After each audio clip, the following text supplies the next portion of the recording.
We're live. Oh, I think we are. Heck yes. Hello, everybody. Welcome back to episode 4 of the Turbo. Hello. And we have another fantastic panel of guests. Round of applause. That's just me. Anyways, hello. Oh, man. Who are you talking to? I thought I was like in front of an audience for a second there. If you guys would go around one by one and introduce yourselves, name, age, and what you do, starting with Justin. I'm Justin. I'm a pediatric emergency room nurse. 28. What else do you want to know, Jeff? Perfect. That's awesome. Perfect. That's all we need for the first part. I'm Pandy. I'm an author and I'm a streamer, and I am 26 years old. I'm Mahaley. I'm 27 years old, and I model and I work at a dispensary, do art. Very cool. Excellent. And I'm Sydney. I'm a student, and I am 28 years old. I had to think about it for a second.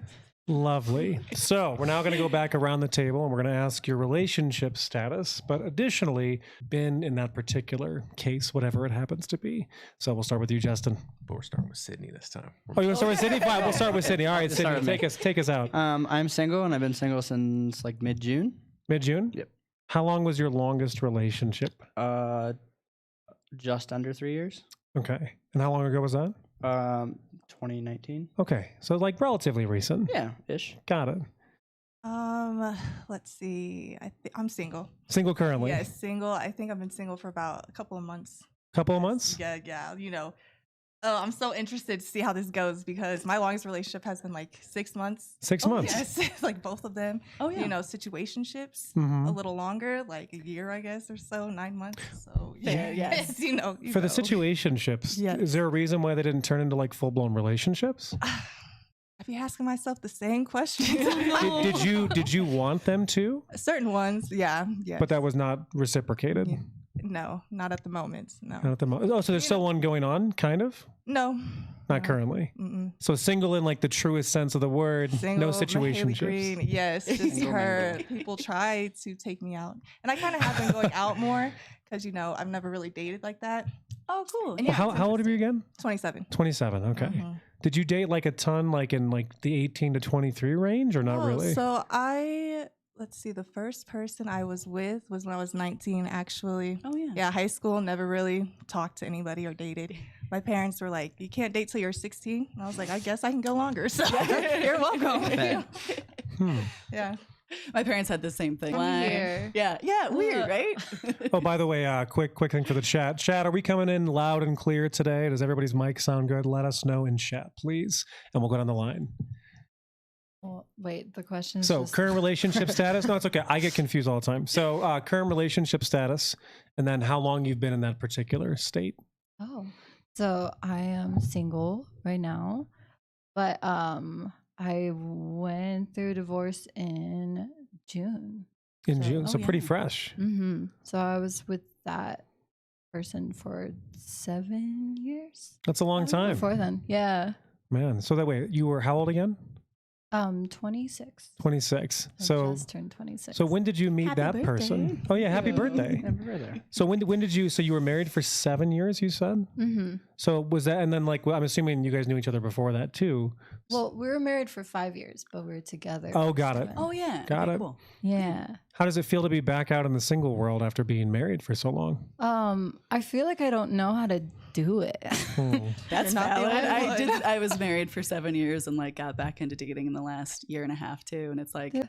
Well, like we've been separated since December. So yeah, Yeah. it's almost been a year since like I've been around him. So Yeah. it has just been like, oh wow, I'm allowed to go outside. This is amazing. crazy. Yes. Yeah. So it's actually been like a really awesome experience, but it's also really, really weird because I'm like, it's almost like I don't end. Wow. And so he Like would- first ever? yeah.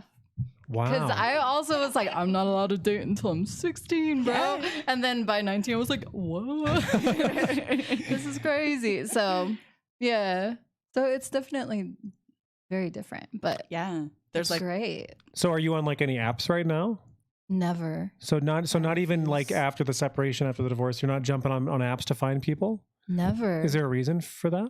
I don't believe in them. I don't think interesting. they work. Oh, interesting. Okay, cool. Can you speak more to that? Yeah. Like, why don't you like the apps? When I was in high school, me and my friends made profiles for fun because we were like, oh, like, whoa, like 16. It's probably illegal, right? I don't know. I would imagine, so, yeah. yeah. We're not advocating for using apps in a bad way. Use them. But I don't know. Even my friends who use them now, just like seeing the quality of dates that they get and how terribly they all go, like they never work. They never work. I have one friend who's gotten married off of a dating app. Okay, yeah. And I went to her Catholic wedding and it was very beautiful. But I was like, Are they still together? yeah. So it could they're having kinda- a child right now. So I'm like, I guess it works in some cases, but she used like Christian dating app. I don't know if that's Oh. different. Okay, but fair. Christian mingle. Different Something context. like Only that. Christians. Yeah. That sounds Yeah. weird. Maybe. I don't know. I don't know. I mean, it's not really that much different. only Christian. Well, I was gonna say like only farmers, but isn't that like a one too? Wait. Yeah, Only that is- farmer. Yeah, Farmers there's like a only. thing. Oh, so farmers only. Oh. So no, I just feel like the quality of person who's not in a bad way, but just like the person on the other side is also just like scrolling through people after Sure. people, just like Yeah.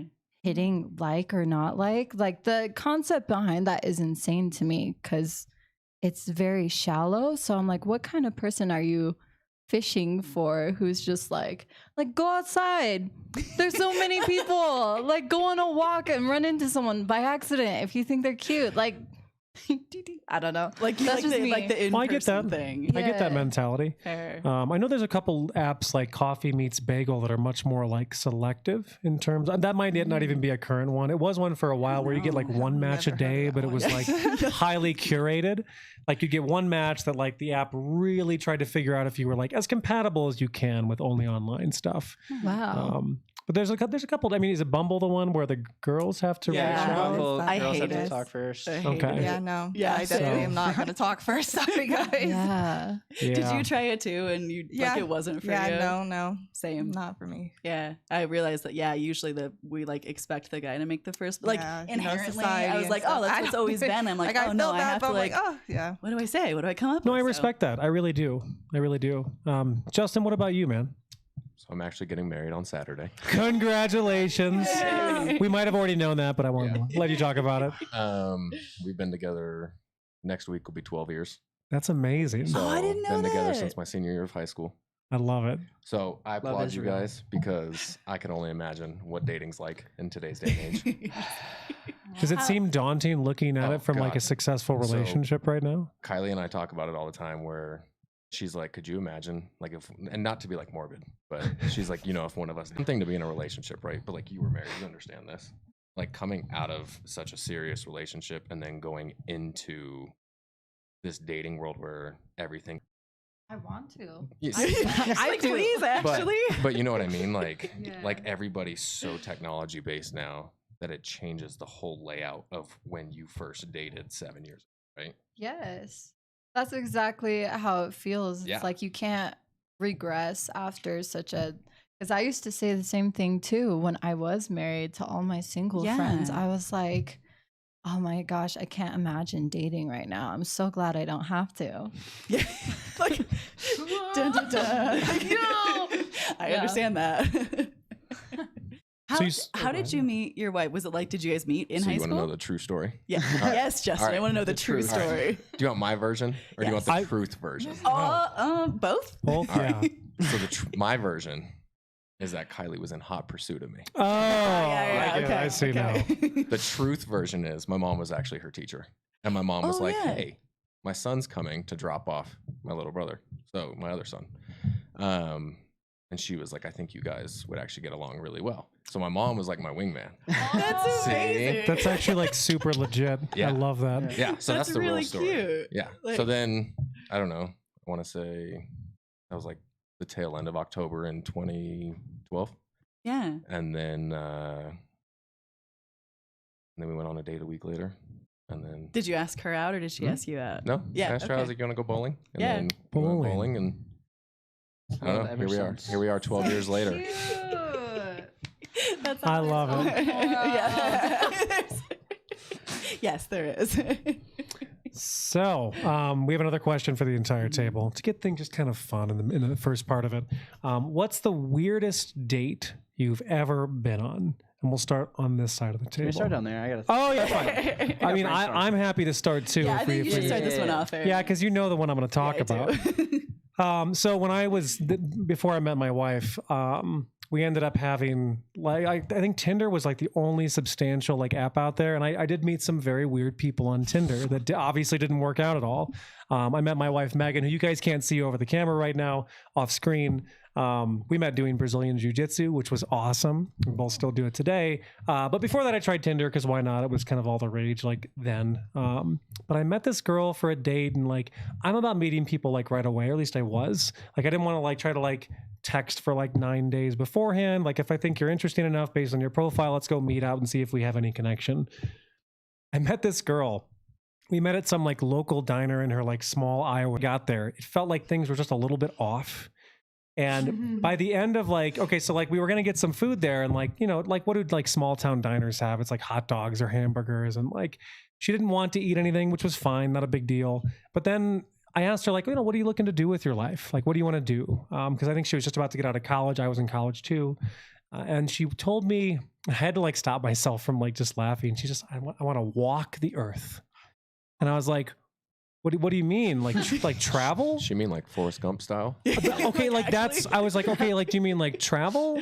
She's like, no, I just want to start walking in one direction. And I'm thinking like, are you talking about like Pulp Fiction? Like where like Samuel L. Jackson is just saying, I want to walk the earth. I'm like, are you getting this from the movie?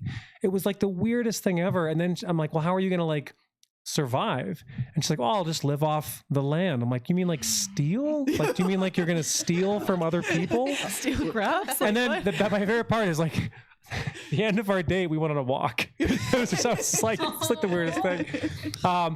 I'm sure she'll make some very happy. I'm doing the thing. Yeah. I'm sure she'll make someone out there very happy who loves to walk. But other than that, not for me at the time.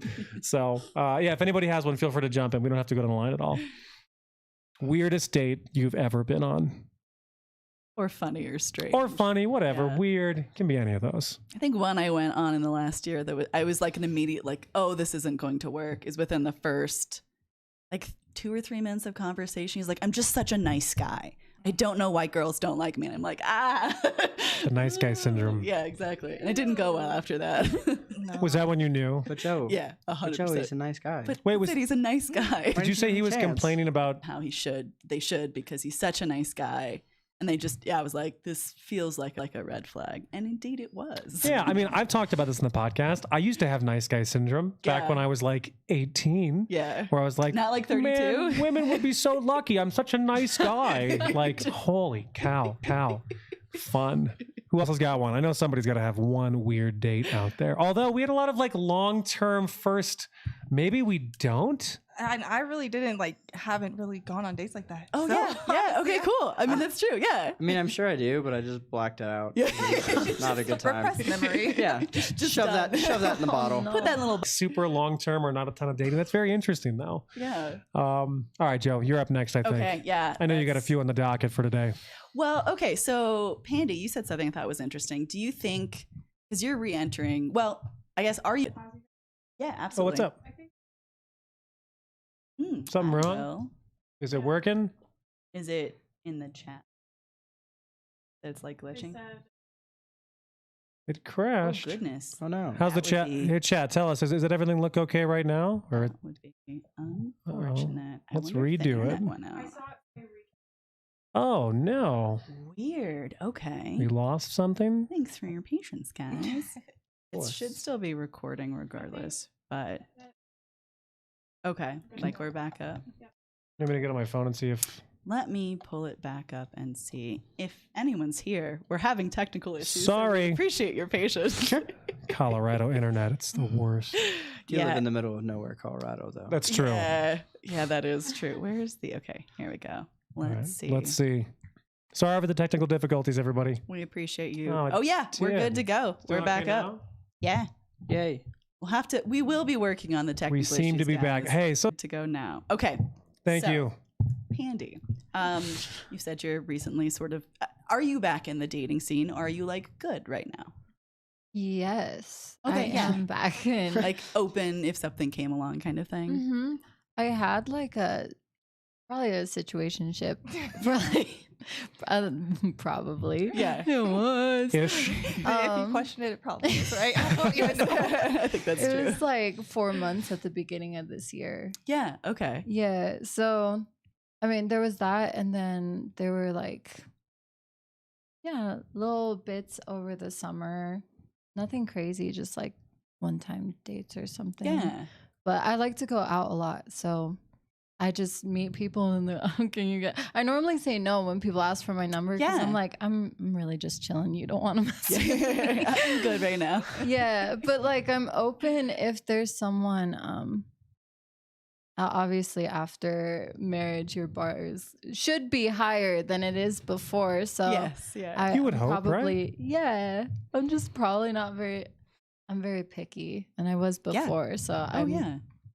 I am, but it would have to be someone very cool and not just nice. Yeah. 'Cause, Fair. Okay, So that's awesome. with the situationships, did you want any of those to be like actual relationships or no? I think I went into them fully aware that they probably weren't going to be like super serious, which was fine with me at the time because I was dealing with all my Sure. my stuff. But it was very, very helpful in me like figuring out certain things and just like mentally restabilizing after like the crash of everything. Oh yeah. So I think that in itself, I'm like, it felt correct, but it never felt like something that was going to be long term. It was just like they were a really kind person and great friends, and it lasted for a little bit, and then that's it. Do you feel like it was beneficial to like date a bunch afterward to kind of find out what you liked in a partner again? Yeah, I think definitely after being married, there's a sense of like, there's so much that goes into it. So there's so much that feels like is kind of like shredded out of Yeah, you that's a good way of when you putting it. come out of it. So there are just a lot of things where I'm like, would anyone even like me now that I'm out? Or what, just like a lot of self-doubt or just like lowered confidence. Yeah. And so to have someone who you find attractive actually find you attractive after like years of not a great person, it was just like actually really surprising and healing for me That's to really cool. have someone be like, wow, you're actually beautiful. And I'm like, really? Like, yes, absolutely. Yeah. So I think it was beneficial in a different way, as long as I don't think I was healthy enough this year to actually like get into an actual relationship. That's fair. I feel like Yeah. a lot of people would be like, rebound immediately. But yeah, I was just like self-aware. I'm like, I wouldn't be a good person to be with right after. Sure. I feel like that's super Do you feel like you important. had to do like self-healing? Oh yeah, I don't think like grieving it. Joe, you can answer because you've been divorced. Yeah, yeah, yeah. So like, Oh, when you 100. get divorced, Yeah. do you feel like there's this sense of like I have to heal myself before I can commit to somebody else, or like what is that like that turnaround? Yeah, I think that's a really good question. That definitely exists. I think it was more like I need to figure out who I am, because so much of who I was wrapped up in that relationship, and without that, I was like, I don't know who I am, what I like, what I want, like any of it. And so there definitely was a lot of healing that needed to take place. I dated a lot in the last year, but there's still healing that needs to take place. Like a year and a half out from a 10-year relationship does not feel like that long. And so there's so many pieces where I don't think I need to wait until I'm like all better, right? Because I don't think that really exists. But to know that I can support like a healthy relationship. And when I've been in those places, I've done it. Yeah. Well, that's good. Yeah. Oh, thanks. Snaps for that. Yeah. So you were saying earlier, you feel like apps are not for you. What does the rest of do you think that app dating has ruined dating? Would be the question. I mean, I'm an old soul, so Yeah. yes. Yes. Okay. All right. How old a soul, Justin? How do you identify, like age-wise? I mean, like I feel like I see like a 60-year-old in you. No, I'm just kidding, Justin. As of 6 when we get done with jujitsu, my back hurts. So there is that. I don't know. Like I believe in like the older things, right? Like you treat people right based off of how they are as a person, or you know, your spouse. It's a team. It's not an individual thing, right? Yeah. And like communication's huge. So I'm like, I don't know. I would say I hold older values that I don't think are still alive today. Part of that is because of apps like Tinder and Bumble and those sorts of things. Why do you think that is? Like, what impact do you see them as having? I think we live in a instant gratification. So it's like the like you were saying. And that's exactly like she By was the way, saying. like this video if you guys are watching. Fantastic. Like it's Just saying, talking about instant gratification. It's just, I think it's kind of dissipated the dating field, right? And then people are like, screw it, I'm done. Like, I don't want to do it anymore. So you have a lot of people who are just like, look, I'm going to wait. I'm going to kind of sit on the outskirts and see what happens versus actually trying anymore because it's so tedious trying, right? And like, I think that's probably where I am. So yes, Yeah. I understand. Yes.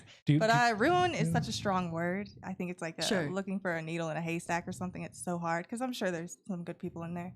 Like some of my male friends literally just swipe through yes to everyone just to see who they match with and like you know, that's a pick pretty and, like common thing. I I mean, know. I don't know. like Some of my guy friends have handed me their phone. They're like, swipe for me. And I'm like, Like I got tired of like swiping right. or something. Outsourcing the swiping, that seems like a new level of To be fair, I've done that for like an ego boost. I just Oh, swipe right sure. on everybody and be Oh, like, yes. I am attractive. look at that. Oh yeah. Look at all these matches. Yeah. But I don't yes is a great ego Yeah. boost because for women things like that, Hinge is an interest. There's so many different ones out there. How many different apps are you on currently, if you don't mind me asking? Zero. Oh, so I'm the that's one right. who like goes on for 2 seconds and then deletes it. Like this was I'm too like, much. why? I see what I have. You know? Have you ever gone on a date from an app, or has it always been real life connections? No, I think I have been on like a couple dates, and they were all right. They were fun. Yeah. Oh yeah. Cool.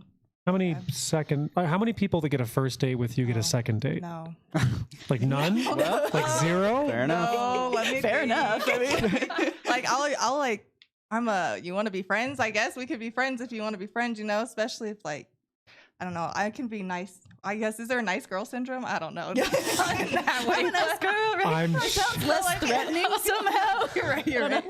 Double standards. But like you know, if you're cool and stuff, I'm down to chill and you know, but like boundaries are Yeah. important, which I'm working on. They're not a good time. What's not a good time? I mean, I used to be a huge people pleaser, so setting and holding boundaries it makes me Gross. feel like a horrible person. Yeah. That you would need with people? I mean, like communicating Mhm. and just communicating mostly like what you actually want. Because Yeah. I've been in relationships where I've like, hey, is this okay? And they were like, yeah. And then I could see on their face they didn't want to do it. Yeah. And I was like, why didn't you say it was Say what you want. Yeah. Yeah. That well, and what do you think? Do you think that apps have ruined dating? Did you chime in on that? Maybe to a certain extent. I think Okay. it also makes it more convenient because I don't have to Absolutely. go to a terrible club downtown to meet somebody. Just- I can just and swipe lurk. and be like, oh, I like your personality through text. Let's, like you were saying earlier, like, I like who you seem to be. Let's Yeah. see if that matches up to who you actually are in person. Then I go on a date and then see how it goes. Yeah. Does anyone else like to club here? Go to bars? I do Yeah. very regularly. Is that where you're meeting like most of your potential people to date?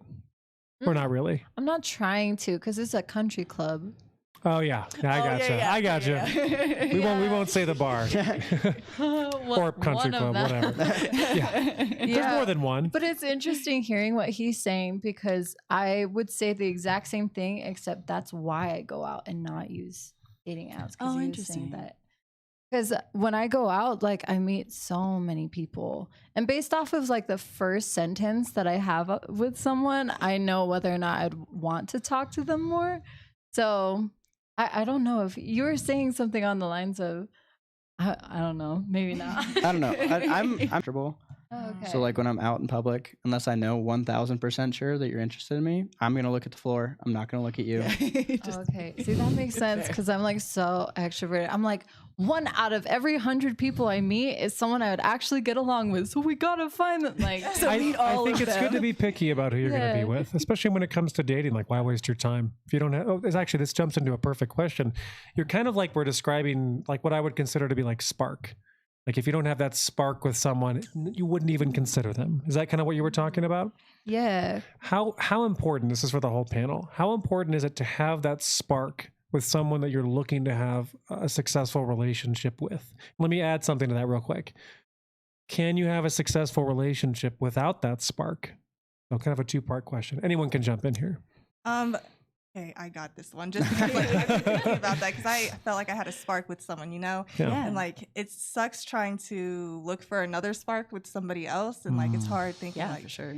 should I even continue this if I don't feel the same kind of way or even a little remotely closely to the same way, you know? So I don't know. I think it's important to have the spark, but like also kind of what do I know? Because here I am.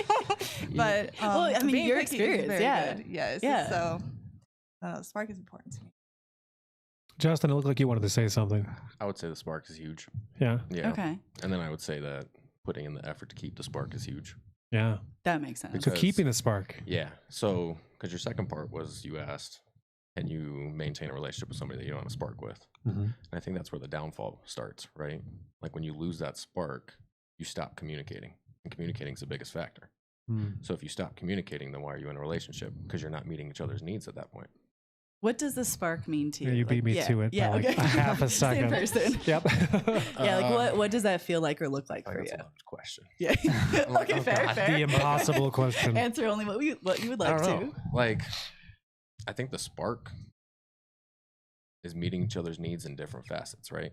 Oh, interesting. So you meet them physically, like you hug, kiss, do whatever, hold hands, whatever you initially feel comfortable with, right? Yeah. But beyond that, you're meeting each other's emotional needs and kind of like in a sense like a spiritual need. Like you're meeting that where you and that person see eye to eye, right? For example, you and Megan. You guys, you can see, still have a spark. You know? I'm glad it's apparent on the outside. Right, Meg? Woo! Yeah. Aaron's dead on the inside. As my eyes glaze over. No. Megan's the bomb. But yeah, no, like you guys, like for you guys, right? I've never seen you two not come in happy with each other. Like, and you can tell that you guys communicate very well. Like when you were starting the gym, Megan would come in and help out. This was something that you pursued and she supported you.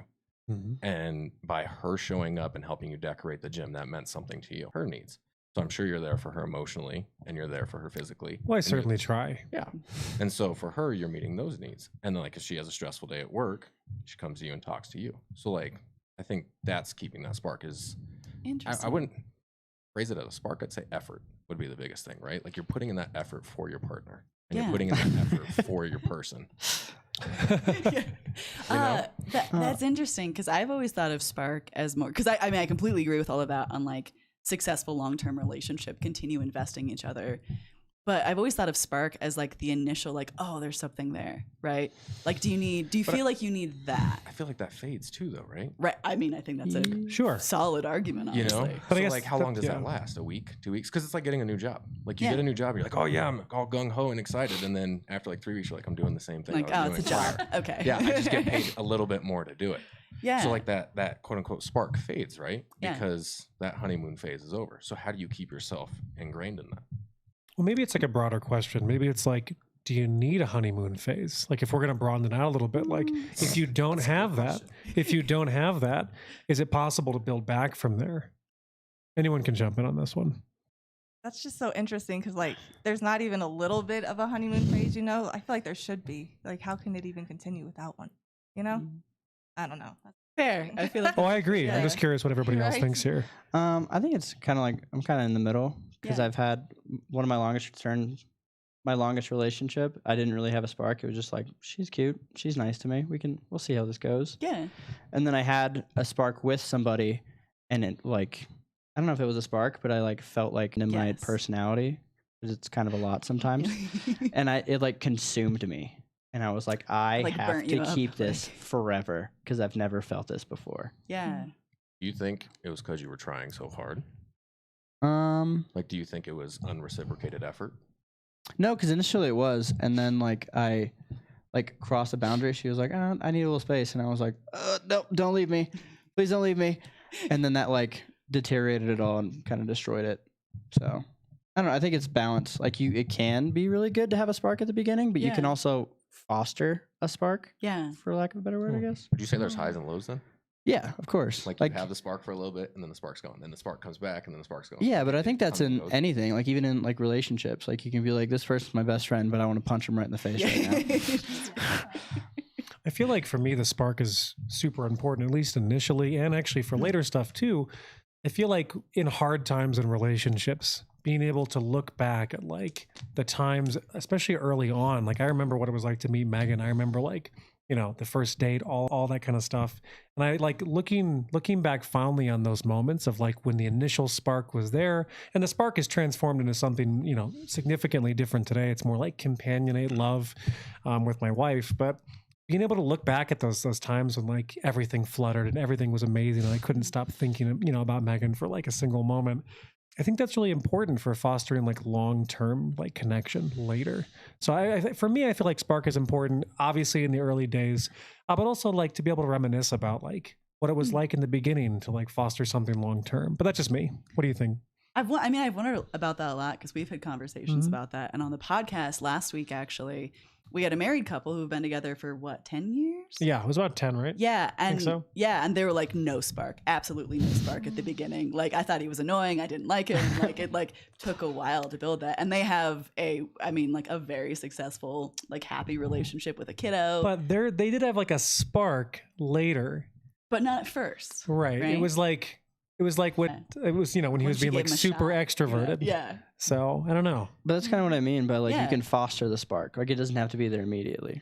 Yeah, that makes sense. I feel like I might agree with, like in my own life, I might agree with that because I've had relationships where it was like, oh my God, immediately like, you know, crazy feelings, crazy everything. And I've also had it with like people I'd known for a really long time and had never really thought about in that way. And then was like, oh yeah, I could see that, you know, and tried that. So maybe a little bit. I'm undecided on how important it is. I'm torn. Sounds like it could be great for some people and maybe not for others. Yeah. Yeah. To each their own. Yes, exactly. I got another question. Please go for it.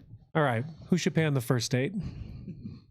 I mean, I can tell you. I don't jump on it. I go to places that I would go by myself, and I'm just kind of like, come along with me. Yes, so I fair. don't care. Like I'll pay because I just want to pay, and I don't know. Maybe it's like ingrained in me because my dad's like super old school. They're like, sure, I will pay. Yeah. But like I go to places that I want to go. So that way it's not like obligated. Like it's not like, oh, I hate seafood, but she wants seafood. So I guess we'll go to seafood. Good way of approaching that, right? Like do something you would enjoy anyways. Yeah. And you're paying for it. Cause I also think too that to have realistic expectations, right? yeah. So you're not going to take, like if I was Aaron, just as an example, Hey, if I was buddy. taking Aaron on a date, right? Where would we go, Justin? Well, that's the thing. I'm going to take you to a coffee house because I can afford your $5 latte. Like For it's not sure. a big deal. I'm not going to hold a grudge if we never see each other again. But if I take you to a steakhouse and you buy a $90 steak and now I'm mad at you because you had me pay for your dinner, we never talked again, you have some expectations of like, hey, I'm going to go somewhere where I enjoy. But at the same time, I'm not going to be upset if this doesn't go anywhere. Yeah.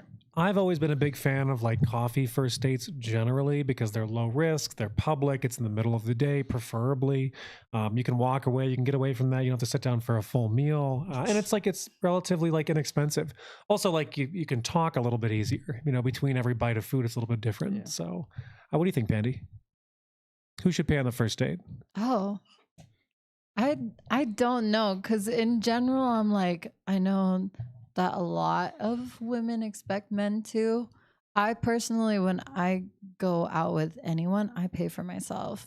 Yeah. And I think it's probably just me self-protection, just because I've had a lot of issues with men being like, well, I did this for you. So It's like, no. and I'm like, that. nah, I'm good. So I normally pay for all my own stuff.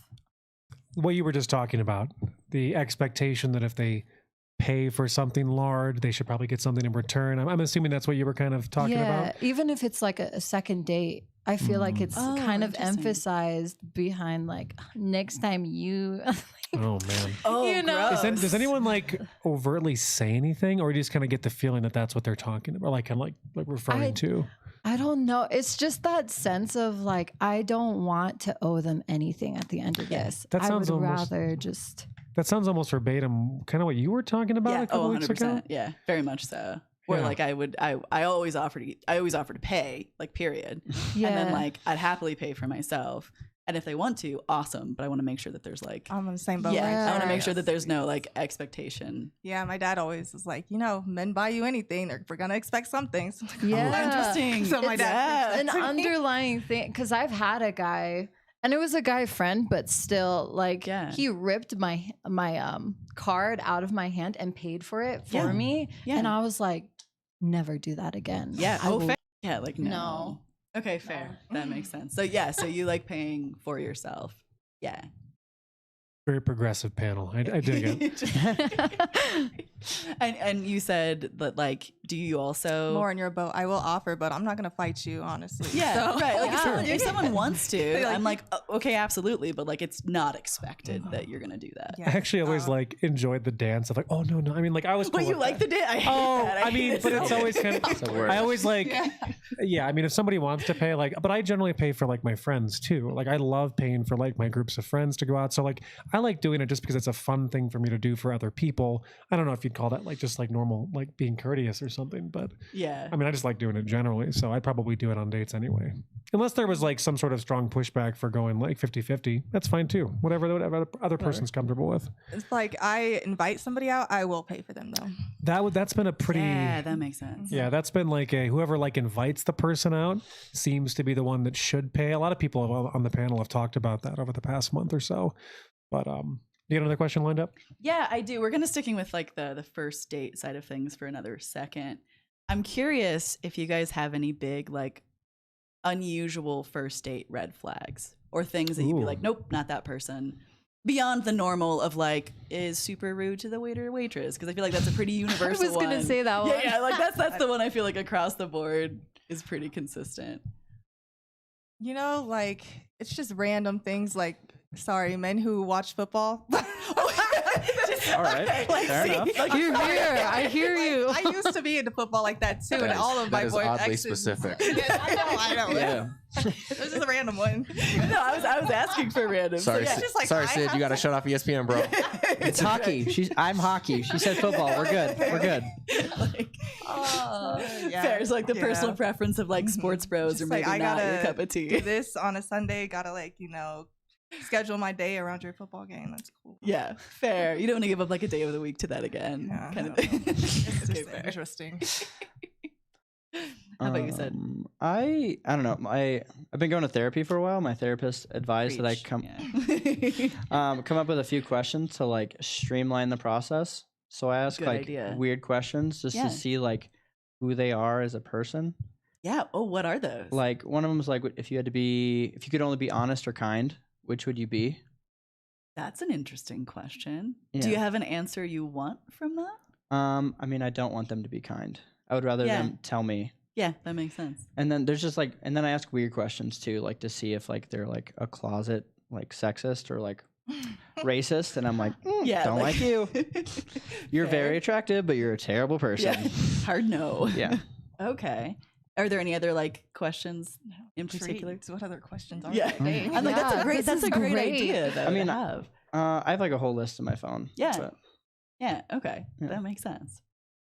How about do you have any like first date red flags or things you look out for or would? Oh, yeah. Well, I mean, I definitely do that too, where Yeah. I'll ask the weirdest questions, but the underlying like meaning of the question is a lot deeper than they think, because they're like answering and I'm like, wrong. Like and then I'm analyzing like, okay, well, everything. cross that one out. But it's like, it's good to figure out how to communicate in a way that gets like the initial, oh, this is the information that I would like from you, but it's in a way that's more light, because I think it's a red flag if a guy is like, oh, you're asking a lot of questions. Oh, interesting. Okay.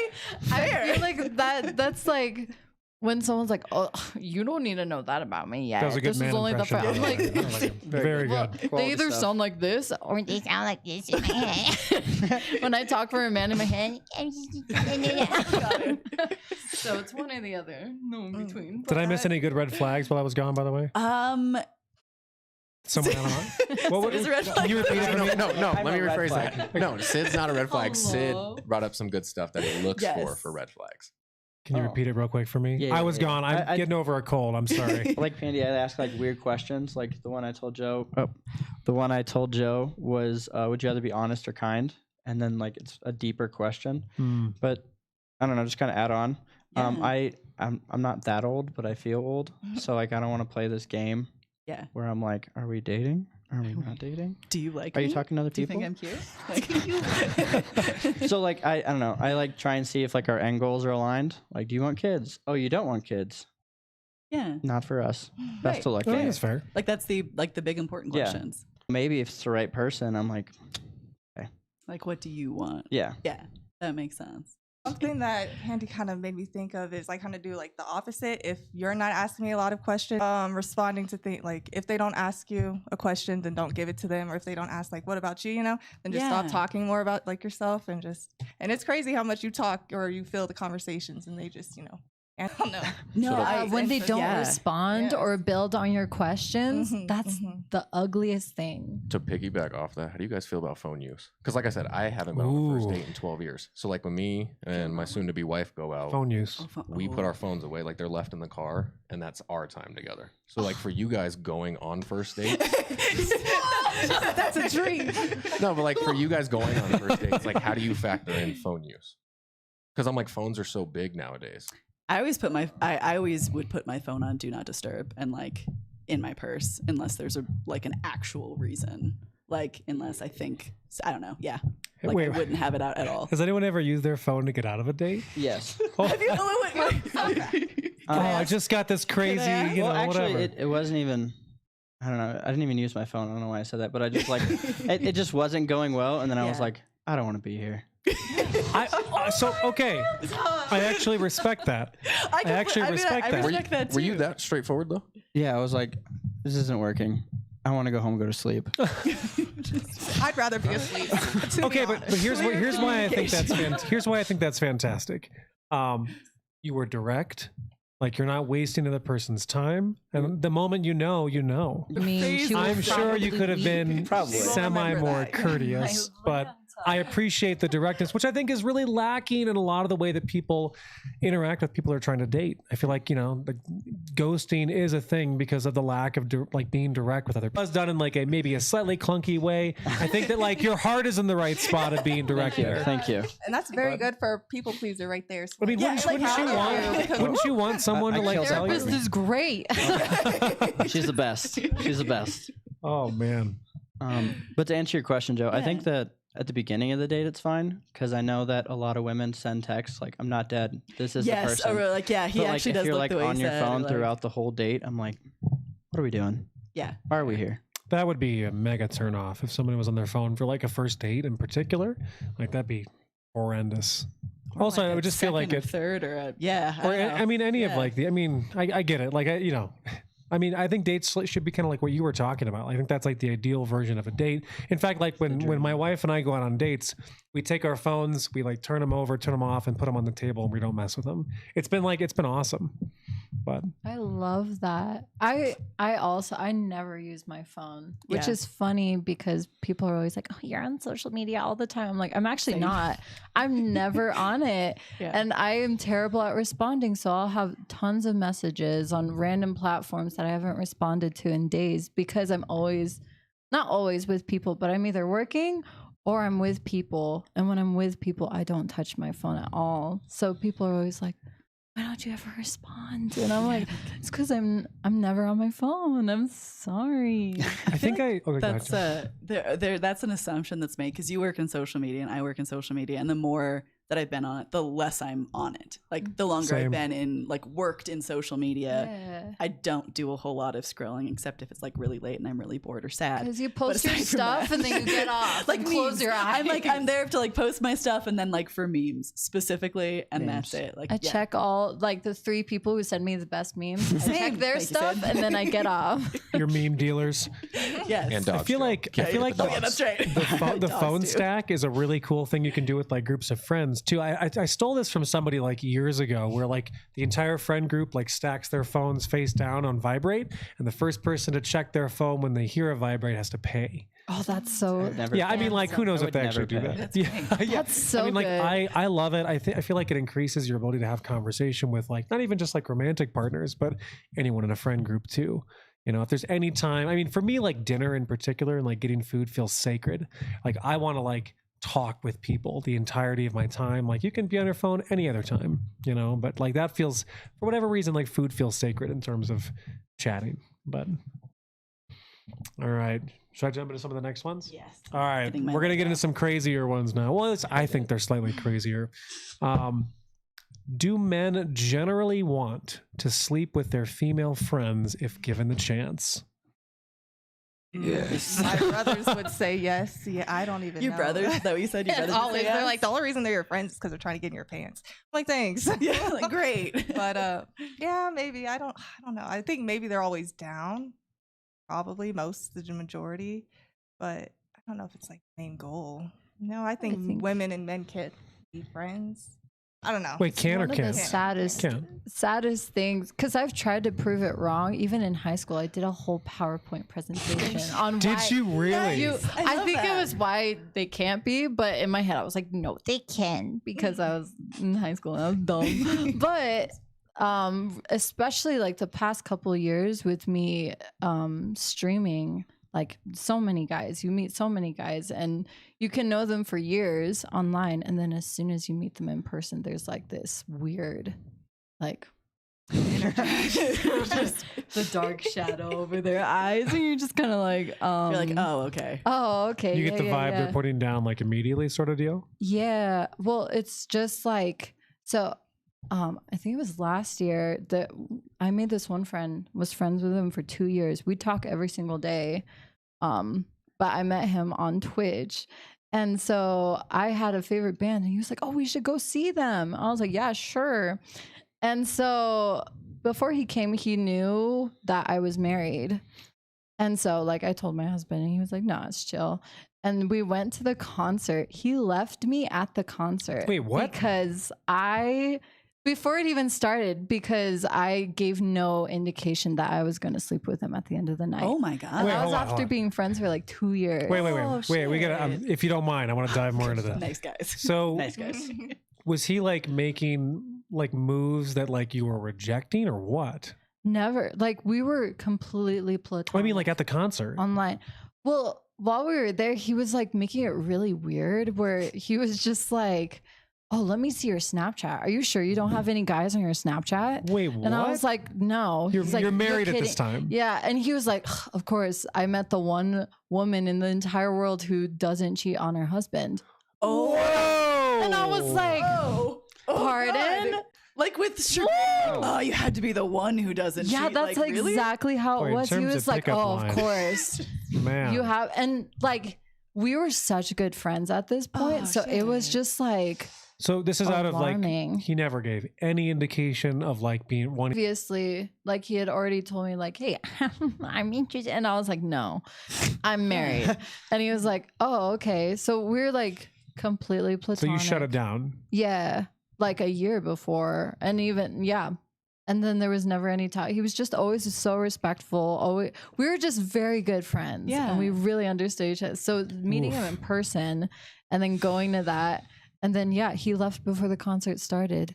I was just like, Wow. I was like, He left you there. Nice yeah, guys. in Denver. That's messed up. Although I'm not sure I'd want to ride back at that point. Like with I'm someone in who's your being shoes. like that to you. That's awful. Like he didn't That's awful. directly ask me to sleep with him, but it was literally like it hit a point after he said like, oh, of course you're the one woman who blah, blah, blah. Like after he kept saying weird stuff like that, he was like, are you sure there's no one on your Snapchat who you're like? I'm like, no, I literally don't. I don't do anything, bro. And he was like, okay. And he like, That's a bold man. he right leaned there. over, said No thanks more for swag. everything. Yeah, not a good way. Got up and left. It was insane. Oh, that's actually heartbreaking, especially like considering you considered him like a good friend, and then it's like, wow, like ouch. Yeah. Like we were Gross. tight. So you after t- that, for sure, I'm like, no, guys. Did you talk to him after that? Yeah. Like I'm a very forgiving human, apparently. Wait, are you guys still friends? Me too. Yeah. Oh my. He's one That's of my interesting. mods for my stream. Oh god. Okay. Oh, okay. no. I'm playing a dangerous game right now. Yeah, no, but like we talked it out and he apologized and he still apologizes profusely for everything. But Do you think it was like an off day or something or what? no, I think it was just a matter of like for me, of course, I'm like, I think you were expecting a lot when you came and you didn't realize it. So you kind of just Couldn't like, hide it. yeah. Mm. And so like having it, a lot of people don't know how to inward seek on themselves. So a lot of the times, especially meeting so many people online, I've had to like teach them how to dig into themselves and be like, what about this? Do you think it could be this? And having them be like, oh yeah. So it was kind of like a mutual thing where I'm like, maybe you thought that I would, and saying like, it's okay if you had those expectations, but you should have known my character better to know that I wouldn't Yeah. do certainly. that. Did he ever approach you post-divorce? No. No. So after that, it sounds like maybe he did respect the boundary that you placed of like, I'm not interested in you. Yeah. Yeah. And okay. he apologized several times. And so I was like, yeah, it's fine. I'm like, That does sound like you're a Whatever. very forgiving person. So wait, so you said after that you feel like men and women can't just be friends? Is that what you said? oh, Or did I for sure. mishear I you? think that there's always the underlying, if you gave them the opportunity, Oh, okay. they would be like, Yeah. Do you think Sure. context matters to that though? what kind? Like, if both parties are in a relationship and they're committed to their other partners, but there's something mutually beneficial between the two. So, for example, a really good friend of mine, Mo, she does jujitsu with us, but she's married, I'm married, and it's strictly like, hey, we're here for jujitsu. This is it. There's nothing more beyond that. And I'm like, I feel like we're pretty good friends. So I'm like, do you feel like Yeah. if there's a mutual goal that's not romantic, could it still work out as friends? I think it depends a lot on boundaries, especially with like marriages. And my specific husband was not the kind of person I could trust with Yeah. any of my female friends, which was sad to say Okay. because it was just like, it didn't matter who it was, because there were a lot of my friends who I knew liked him before we were together. And so there was always an underlying, but for that, it's like you're both like, obviously, but when you hang out, you don't just hang out with her, I mean, sometimes. but not for like, you wouldn't go out. No, I no, guess no. by Like- yourself. Like, we'll go to jujitsu and then we'll go have lunch afterwards. Or like when me and Joe have lunch. Yeah, We oh, met yeah. up at the coffee shop. That's what I'm Yeah. saying. Like, could it still work if you realize like, hey, we're both setting these boundaries. This is what we're here for. This is strictly business. I There's think nothing technically romantic. that should work, but Well, let me ask you. Like your experience my doesn't feel like it fits with experience, that? it's like, no, bro. Okay. Well, let me ask a question kind of like piggybacking off of this. If your partner or spouse or person you were dating did not want you to have friends of the opposite sex, would that be a deal breaker for you? Or would you be okay with it? Oh, I'll go. So my last relationship, that's what it was. And I have a lot of female friends that I care about a lot, like Joe, for Yeah. example. And she didn't want me to talk to any other females because she had previous relationships where it sounds kind of similar, where he was just a gigantic piece of shit. Am I allowed to cuss now? Oh, now we're good. Yeah, we've been doing the cussing is all clear. But just a Fuck it, huge, man, we're good. huge fucking piece of shit. So she just had really big trust issues. But I thought we had conversations where like, hey, I care about these specific people. Not going to add any other random women to my life. Yeah. But my friends that I've been friends with for 10 plus years, I'm not just going to cut them out. Yeah. That's weird. And I thought that we agreed on it, but like, I think you both have to compromise and agree on that compromise. Not a big deal. Yeah, I don't think so. Do you think that comes down to communicating that then? Yeah. Like, hey, me and Joe are like brother, sister. There's nothing sexual. There's nothing romantic. It's strictly, we're just good friends. Yeah. And Like you communicating that. yeah, I think I'm also maybe a little different that I think do. Yeah. So if they're going to cheat on you, there's absolutely nothing you can do to stop Yeah. them. That is the one. That's Yep. very true. So you kind of just have to trust them. They say they're not going to cheat. I trust that they're not going to cheat. Then if it blows up in my face, I'll deal with it then. Yeah, I mean, I feel like I agree with that a whole lot because I'm never going to control what someone's going to do. Like, shit happens. And I think, like, your original question, I think that's probably the top of the list of my deal breakers if I was dating someone or thinking about it and they were like, you can't have male friends, or like, I'm uncomfortable with that. I'd be like, that, I respect that that's like your preference, but most of my really good friends are men. Sure. I think in your So, position, like- that's super hard too. Yeah, 'cause yes, it is. You do jujitsu. Yeah, And yes. It's becoming a female encapsulated sport. Yeah. But My new gym Statistic- just has guys. So yeah, I'm like, statistically It's- speaking, it's a male dominated sport. Yeah. So I think that's hard too. Like you're spending in time in a space with mostly men. Yeah. Right. And that, yeah. that creates a whole different conundrum. Yes. Yeah.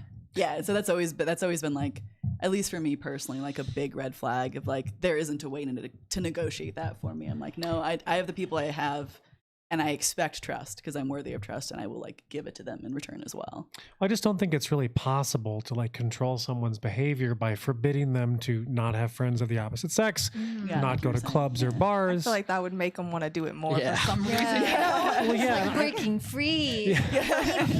I've never really been about that. And there are lots of people in the dating world that like advocate for like, you can't let your woman like go to a club or go to a bar because she's going to cheat on you or men are going to hit on her. Awful.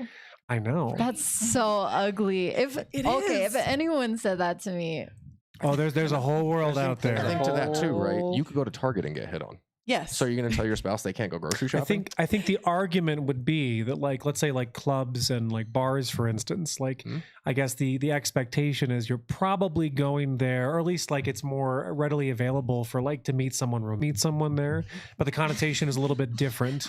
I know people talk about Trader Joe's. all the time. tomato. So Wow. There's like a whole meme about like going to Trader Joe's. Zucchinis here often. But I've never been about that. I feel like limiting your partner's movement in the world is a very poor way to build like a long-term successful relationship. Yes, I'm all about we are here to experience whatever we choose to experience, you know? And Sure. like Yeah. no one should stop you from doing that because like we And honestly, if your partner's not cool with it, they're welcome to leave. yes, there's other my You know? people will find me, you know? Yeah. Aaron, would you say that creates more fights then in a relationship when you set those boundaries and those limitations? You mean specifically about not going out? Mhm. I think it's a dangerous road to move down as a couple. Not really any relationship structure when you're trying to, and I do think that there's a caveat to that. You know, like if you're expecting like a monogamous one-on-one relationship and like, you know, your partner all of a sudden wants to start like sleeping with other people and you're not down with that, obviously that's not going to work long term. It's a little bit different in that particular case. Like I'm not going to like lie in bed with other women, you know, even if I'm not going to do anything, like I wouldn't do that. The context just feels so. Yeah. I mean, I would say Heavily that there's sexual. like a limit of like, you know, not putting myself in an actual sexual, like any sort of like position like that with somebody else. But when it comes to like my normal movement around the world, like, you know, having lunch or, you know, getting coffee or something like that, like I would never restrict anybody in that way. But I mean, everybody kind of universally agrees that like trust is the foundation of a Trust relationship. and communication. And if you're yes. automatically like, hey, you can't do this, it kind of automatically like erodes that from the very beginning. And like you said, it makes it very difficult to go down that road. Yeah, I think that's very true. well, let me ask something about trust real quick, and then we'll jump back to anything you have here. If you can hold it on for 2 seconds. When you meet someone for the first time, do they start with like a 100% level of trust? Like, are you starting them at like, I trust you implicitly, or do you start with like 50%. something different? Are they like building trust Is it with like you, or do you you have keep to them earn at- my trust, or is it like you have to I break think it's it? like Yeah. 50%. And the more that they say that's like green flags, it goes up. And then they'll say something that's like, Like, But a little to lower. that, I would say your green flags go up like 5% and the red flags drop like 15. Fair. Like Fair. you build up slowly, but you easily lose that trust. Maybe I'm too trusting, but No, I'm the I- same as you. Same. I automatically start at like 90 because I'm very dumb, apparently, to hurt me. And then as you slowly do things to hurt me, I'm like, Well, like, I think you're trying to hurt me. I think there's levels to it. Like, I wouldn't like trust somebody random or brand new with something like really important. But like, if I say like, hey, I want to meet you here at this particular time and we agree to meet and then like doesn't show up or something. Although I've been guilty of that too. So I'm sure I'm on somebody's bad trust meter. Stood someone up. But yeah, sometime. I feel like when somebody breaks it, then I'm like, okay, I know I can't count on you after the fact. But I do start people at like a high level of trust until they bust it. Maybe that's to my own detriment though. But I would say I do the same. I try to do the same thing if I'm like actually in a like if I've chosen to be like, hey, we're official or hey, we're in a relationship. Like the default is like, you have my trust. I might have questions or like moments where I'm like, oh shit, I feel weird about this. Can we talk about it? Mm-hmm. But I feel like starting with like 90 to 100% is a good place. Oh, you're positive, Peter. Holy. I mean, that has not always worked in my favor. Yeah, I think there's a part in me where I'm like, not that I'm super like cynical about the world at all, but it's just like after so many relationships where it was like, this is the worst thing ever. I can't get out.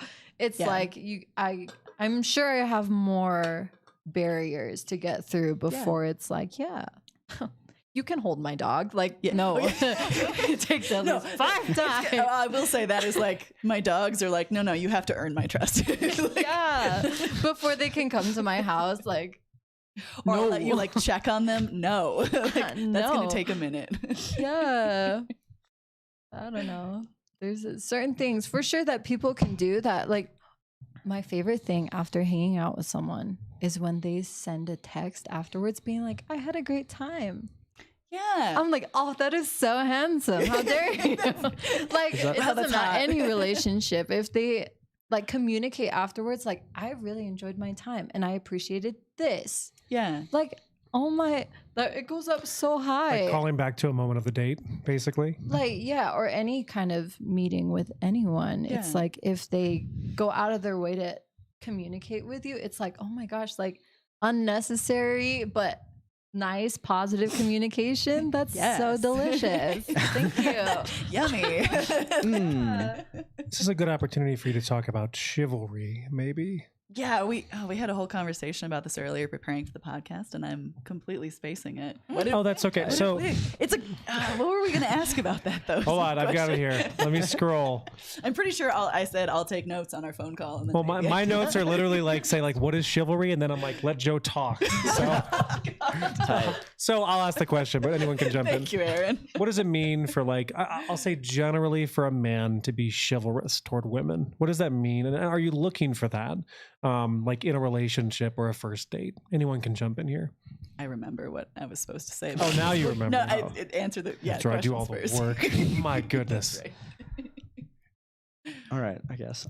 Jump on in, man. I feel like it's like the basic things that like old soul, like old school dating, like opening the door, walking on like the scary side of the sidewalk, like closer to the road, like that kind of stuff. The scary side, closer to the cars. Wait, quick question. No, I get that too. Why were you told to walk on the outside of the street? Like, was there a reason given? Because I was given a reason. I think it's the wrong one. I don't know. I don't think I was ever given a reason, but I just like pieced it together that like if a car is like running, you can be like, No, I do. I do the same thing sense. generally as well. I think my dad like installed that in me. I'm not really sure. I can't remember. I was told so that mud doesn't splash on the woman first. I've heard that too. I've heard that. I just thought it was like. I think the car thing sounds way more legit. Oh, I thought it was like, if the car is gonna run up on the curb, I'm gonna die first, sort of deal. So I thought it was like if I'm closer to the road. Although I do this with my wife all the time. Like if it's like a really skinny sidewalk, like I'll put her on like the far side, just because like I guess I'd rather take a car than have her take a car. But I can take it. I can take it. Stop it. I'm pretty sure I could like tank a car at this point. Look at you. At least a little bit. You could. Yeah, you know. I have a tattoo. That's gotta mean something, right? Yeah. Anyway. Yeah. Absolutely. For me, I think those things aren't as like high on my list. Yeah. Because, you could do that and still like be very rude or something. Be a dick. Yes. Yeah. So I just because I've had a boyfriend who always opened the car door. It would annoy me sometimes. Honestly, I'm like, I can do it. I'm kind of independent. I guess. You didn't give a shit. Wait, did you ever tell him you didn't care for it? Yes. He did not care. He said my dad said I had to do this. I'm like, he's like, I got yelled at once, so I have to do this. I'm Okay. Like, okay. Got that PTSD. Yes. Well, you had a date a long time ago where someone talked with you about that, didn't you? I did actually. So I had a while ago. I had like before I met a first date, we were texting back and forth and like where we're gonna meet and everything. And then he was like, "Hey, by the way, I really like to do the chivalry thing of like opening the door, pulling the chair. Like, is that okay with you?" And I thought I was like, that was one of the best ways that was ever handled. I think it was nice because some it was people like don't if it like it. wasn't if it wasn't something I liked, like okay, cool, but like I like doing this, so That if is you'd allow so me, respectful. I was like, that's awesome. I Aw. really liked that. So you like the chivalry? I do like the Yeah. pumping of gas. That one is good. Pumping the so like, Pumping the gas. Meg, you sit in the car? Okay. Yeah. 80% to B. I feel like there's been at least one time when I'm like, can you go do it? But I don't remember why. I think I like wasn't wearing like appropriate clothing, or I like I can't cold remember. out there. Yeah, it's cold. Megan, can you go do it? But how like so chivalry not important to you as much? Don't really care. How about you, Pandy? Oh, I think it's so. You love it, right? Okay, I think it's grand. I don't need it, but Yeah. like if someone's like running around the car to open the door, I'm like, All your Twitch followers are taking notes right now. you're running for me. Like I think that's great. It's not necessary, but I think it's the mindfulness behind it. Sure. Or like I consider like if I go to a guy's house and it's cold, if he lets me borrow a hoodie, Yeah. to wear, Oh, yeah. I The hoodie consider that move. chivalrous. That's chivalrous. I feel like. That ends when you Because- get married. Yeah.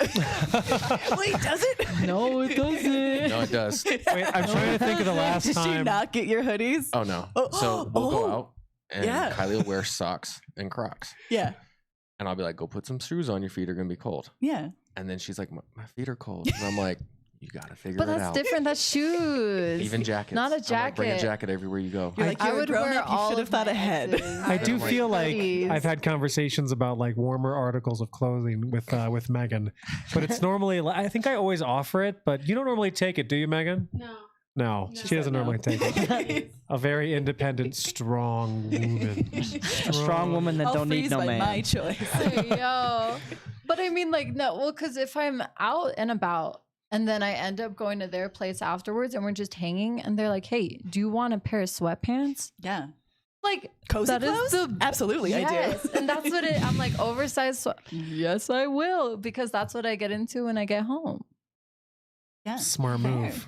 It's like so Respect the play. attractive. That's a big I'm brain gonna try move. this when I get home. Yeah, you should. I'm like, we're gonna be sitting on the couch. I'm like, Kylie, you want some? This is gonna become like a new thing. People are gonna Do have like it. She'll be sweatpants with them all the time. Yes. You should give it a shot. You know, it might backfire, Justin. You know her pretty well at this point. Yeah. But Shoot your shot. So- Shoot your shot. One of the with your almost wife. so one of the reasons why I brought up chivalry and like I guess like being what traditional gender roles, would you call it? Yeah. Like opening doors, getting flowers, that kind of stuff is there's like a large contingent of the dating world that says that women don't deserve that behavior in any way because of like generally their promiscuity in the dating world. Or that Like if- you have to like show, you have to prove you're a lady first promiscuous. before I yeah, will. and if you're do being anything promiscuous, you don't chivalrous. deserve that chivalrous behavior. And How I'm do you not- prove that you're not so that I can There's- get I guess flowers? by not sleeping with other people There's just at all. oftentimes the assumption that women are, which I'll wear a tracker. statistically is not like, Buy me flowers. I'll wear a I don't like Chocolate to you on a first date, would that be awesome or weird? so awesome. Chocolate at any point. Please. is always a go. Please, Okay, okay, yeah. fair. An A+.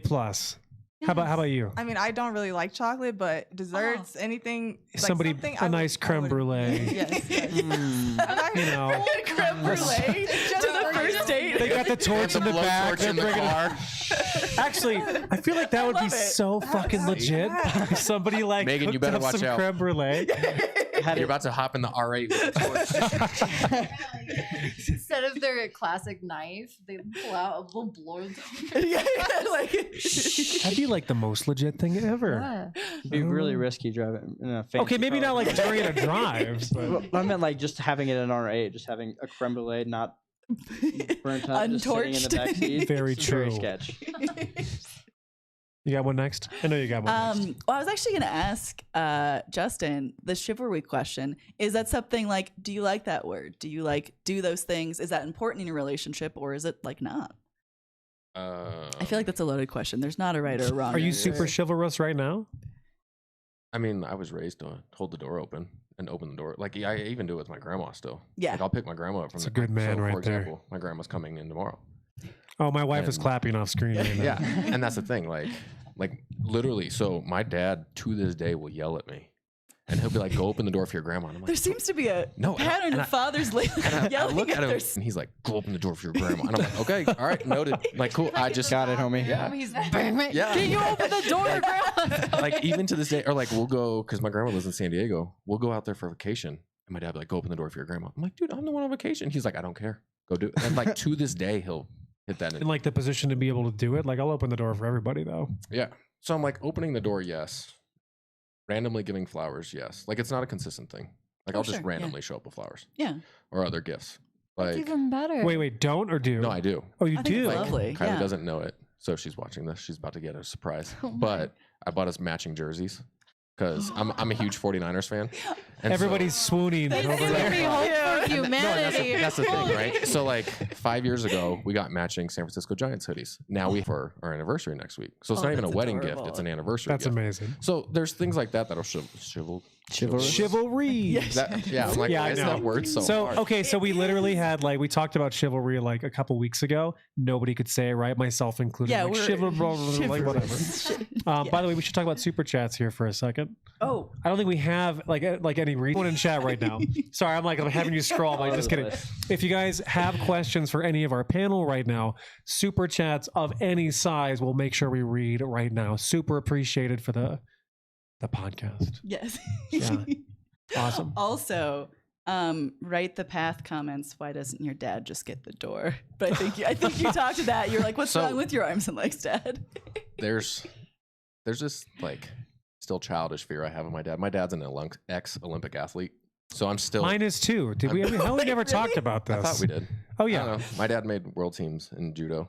yeah. My dad was an Olympic cyclist. Yeah. which is and also a judo guy too. Yeah. That's so crazy. So I don't know. I'm still afraid of my dad. Like when your mom hits you as a kid, and then you go in your room and you're like, "Yeah, I'd have done this next time." It's more like that with my dad. We're like, those are just internal thoughts, not actual. Same thing. That Yeah. strength like doesn't go away. No. I Got feel that old like. man strength. Yeah, Yeah. it's a real thing. Old man. Yeah.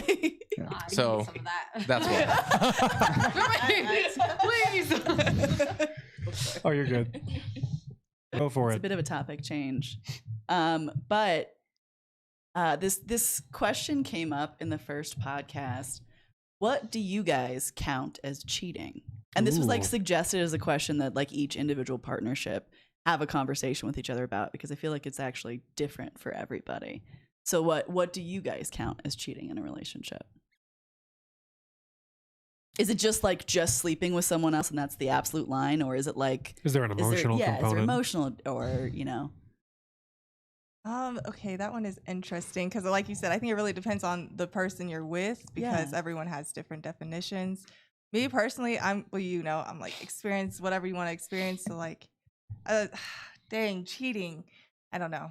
I had to think about this for a that- while. Well, it's okay. like, If you have to yeah, think about it, that's let me okay. see. Okay. I feel like there's this push sometimes on podcasts to have people like snap react. Right away. So if you Yeah. need to take a couple seconds, that's okay. We're normalizing to think about it for a moment. So is it let me ask like a more pointed question. Is cheating just physical? No. No, I definitely think there's Absolutely emotional, not. yes, like What that, and that might be the worst. I don't know if I'd rather. I would have argue just that would be the So- worst, too. sexually attracted than emotionally in love with. A So person. we've all figured out that physical means cheating for sure. What does emotional cheating look like? How does it feel? I feel like that's a lot more vague. What? Like what? Define it individualistically for you guys. I think in some ways, like I'm trying to figure out how to, because it's like when your significant other has, I feel like like an overbounding attachment to someone, and they Yeah. are like counting on them Hmm. to be Oh, present for interesting. them, like emotionally in any capacity.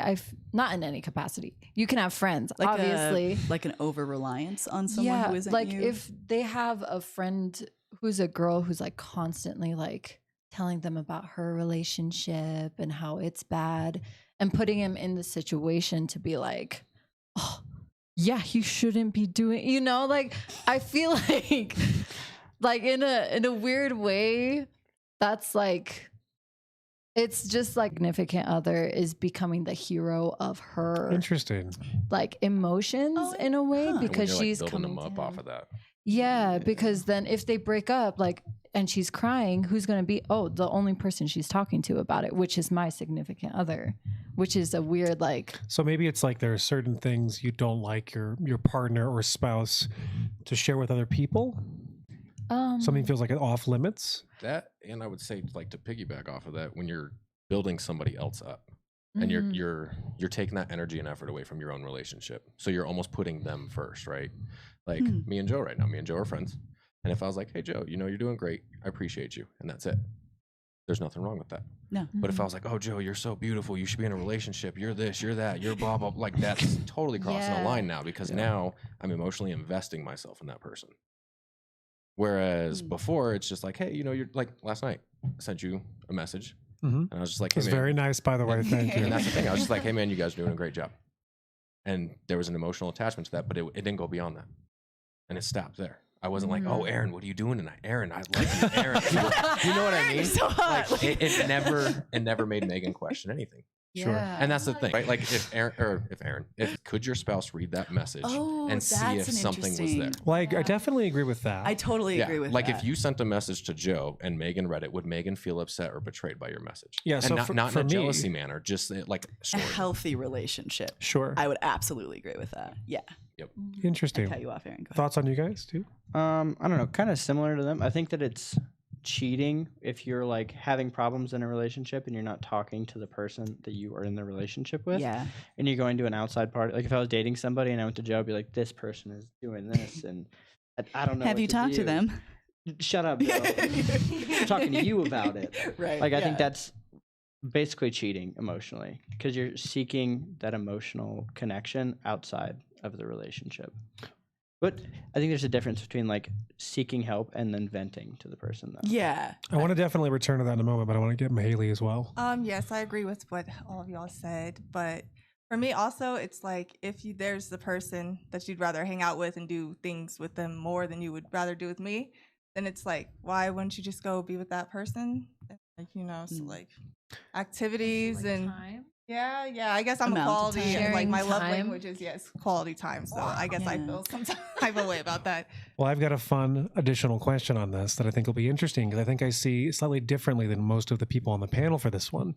So is it okay to get, I don't know how to describe it, things that like is it okay to get things not from your partner? Like validation or support, that kind of thing. Is that what you mean?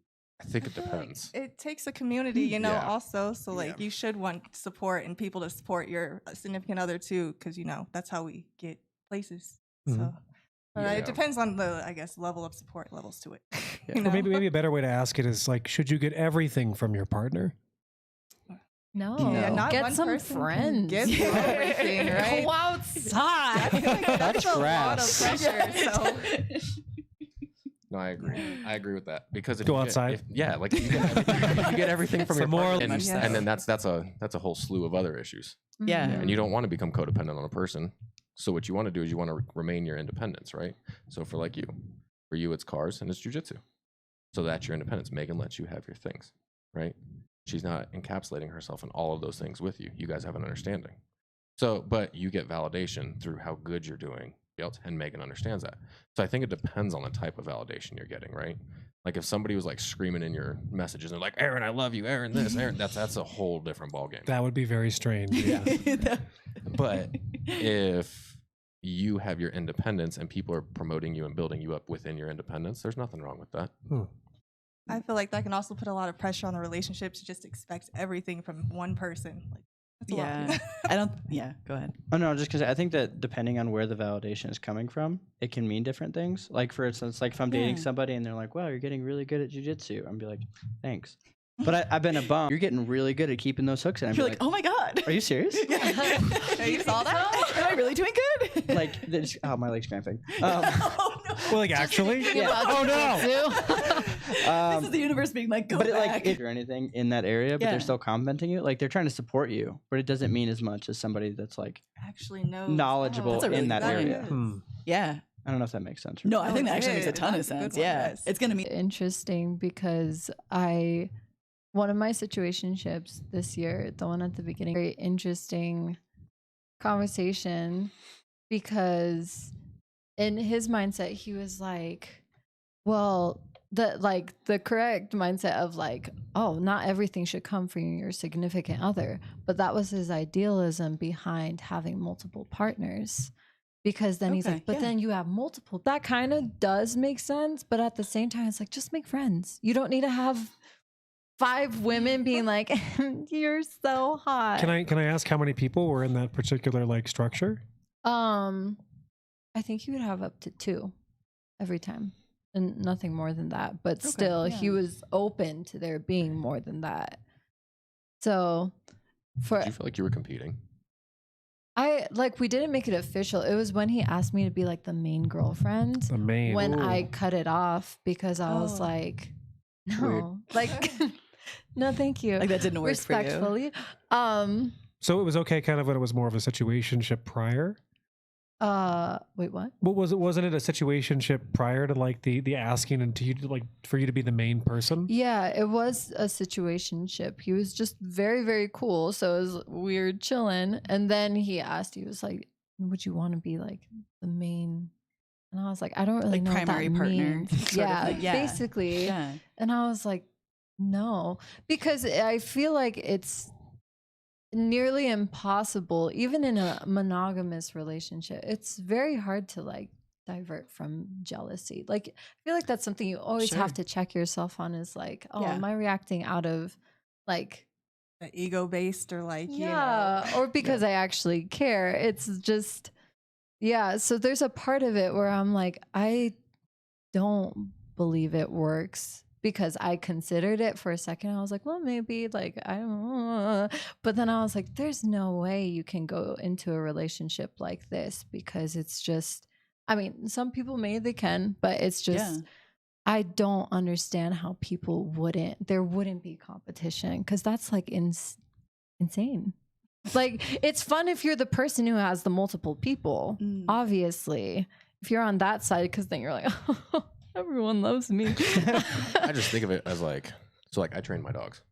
And anytime I train them together, there becomes a competition over food and being who can actually express that. Exactly. So if you take like animal psychology and you parlay it into humans, right? Like it's not that different in general. And a lot of people think they're like, no, I can overcome jealousy and just like be normal. Like, no, if you're having a fight with one of them, obviously you're going to go to the other one, tell them everything that's going on, and they're going to be like, oh, so sorry that's happened. Like, oh, no, that's crazy. I think so when I got divorced, I like considered the idea. I was like, what if open relationships work? Like, I was like, that doesn't seem like it's ever been my thing, but like I've had friends, I've had conversations where I'm like, I wonder if that could work for me. I never thoroughly explored it, but having those like in-depth conversations with people, I think it does work for some people. But the amount of communication that requires Yeah. like exhausts me to think about. Where I'm like, Yeah. I don't think I could support that. Like, it's too much. Where like some people are like skilled at it and developed it and practiced it and like are very introspective and like, yes, I'm jealous, but like that's my responsibility. But I think it takes like practice work. There's and so much communication. And I struggle with like, I work to be good at communication already. And I'm like, maybe I'll just stick with one. Yeah, but the thought of like, oh, I'm going to text him and be like, oh, I'm crying right now. Can we hang out? Oh, sorry, I'm hanging out with the other one. Like, no, oh, Like, that sorry, wouldn't this is work for their you? day. Like, that's what really hit me because I was Oh, like, okay, what yeah, if I yeah. needed them for something? And they're like, oh, sorry, I'm on a date. him, like having to I- support 2 women. I Because tried I'm like, a to relationship's convince hard him. enough, right? Yeah. And now you're supporting 2 other people, or even let alone a group of people. But he convinced himself it's easier because then it's the instant gratification. I'm so mind blown because I'm It's- like, I feel like it'd be harder. Wait, That's what Yeah, I would thought it was tell him. easier? I'm in the same camp. I don't know how you do it. Like, No, he said, yeah, it would be easier because then there's not one person having to And then, But then you have to put in double the effort. Yeah, That's what I would learn double the say. things and work on double the communication. And then The if they're logic both- might be God. flawed there. I It's a don't know. no for me, If dog. they're That's both what- mad or they're both crying, now you got double the tears or double the anger. Like, yeah, you're but just- that's what I said. I'm like, what if they both break up with you in the same month? Then you have double the heartbreak. Or would he not Like- care at all and you just go get two new people? I have so many That's- questions. That's why I was like, there's All right, no we way need that his this is name and his number. easier. Bring him on. Can you please call in? Tell us who. Here, we Tell gotta us call him what's right going now. on. Let's do this. That's hilarious. Also, I'm gonna step away. My leg is giving me a lot of trouble. I'm gonna step away for a couple minutes. Are No you worries. good I got handling it. Things for a I second? got it. Okay, I'll be back. We'll jump Candy right Paint into a is sex real question. bitch. She's just trying to get out of following up, Aaron. That's all. Doing all the work. How dare you? Next question, guys. Is sex a need for a happy and fulfilling life? Yes. Here, we'll all get closer to the mic a little bit. Yes. Yes. Let's talk about it. Go ahead, Justin. What do you got? Why would it be a need for a happy and fulfilling life? Because you need to have that physical touch. That's why. A physical touch, right? And like, how would you describe this? Give me a second. Let me think. So you got time. Yeah. Anybody else can jump in on this too. I don't know. Like, I think it's an important part to feel connected and close. And if there's no sex, then why am I in a relationship with you? And why don't I just go hang out with my friends? Like, I think it's the added part. Like, I want to be friends with my partner, whoever it is. My guy friends. You heard it here. I don't know if that makes sense. Great T-shirt idea. I'm just waiting. I don't have sex with my friends. What about you, Mahaley? I personally think yes, it is also a very important like part of the relationship. I don't think it's everything because like I could be sexually attracted to you, but then I see your personality. I'm like, oh, you know, that kind of makes me a little less. So I don't know, balance, I guess, with everything. Sure. I think I'm trying to figure it out. I think technically yes. The answer is yes, but I don't. At the beginning of this year, I was like, no, nobody needs it. But I would say yes. Well, I'm sure it can be super individualistic too. Like I do know, I would say like technically happy couples that really don't have a lot of sex anymore. They don't have a lot of sex drive for either person. I'm sure that can be a thing as well. How do they meet that intimacy? Because I think that's the thing with sex, right? Sex is like an intimate act. Well, I think that intimacy can be achieved in a lot of different ways.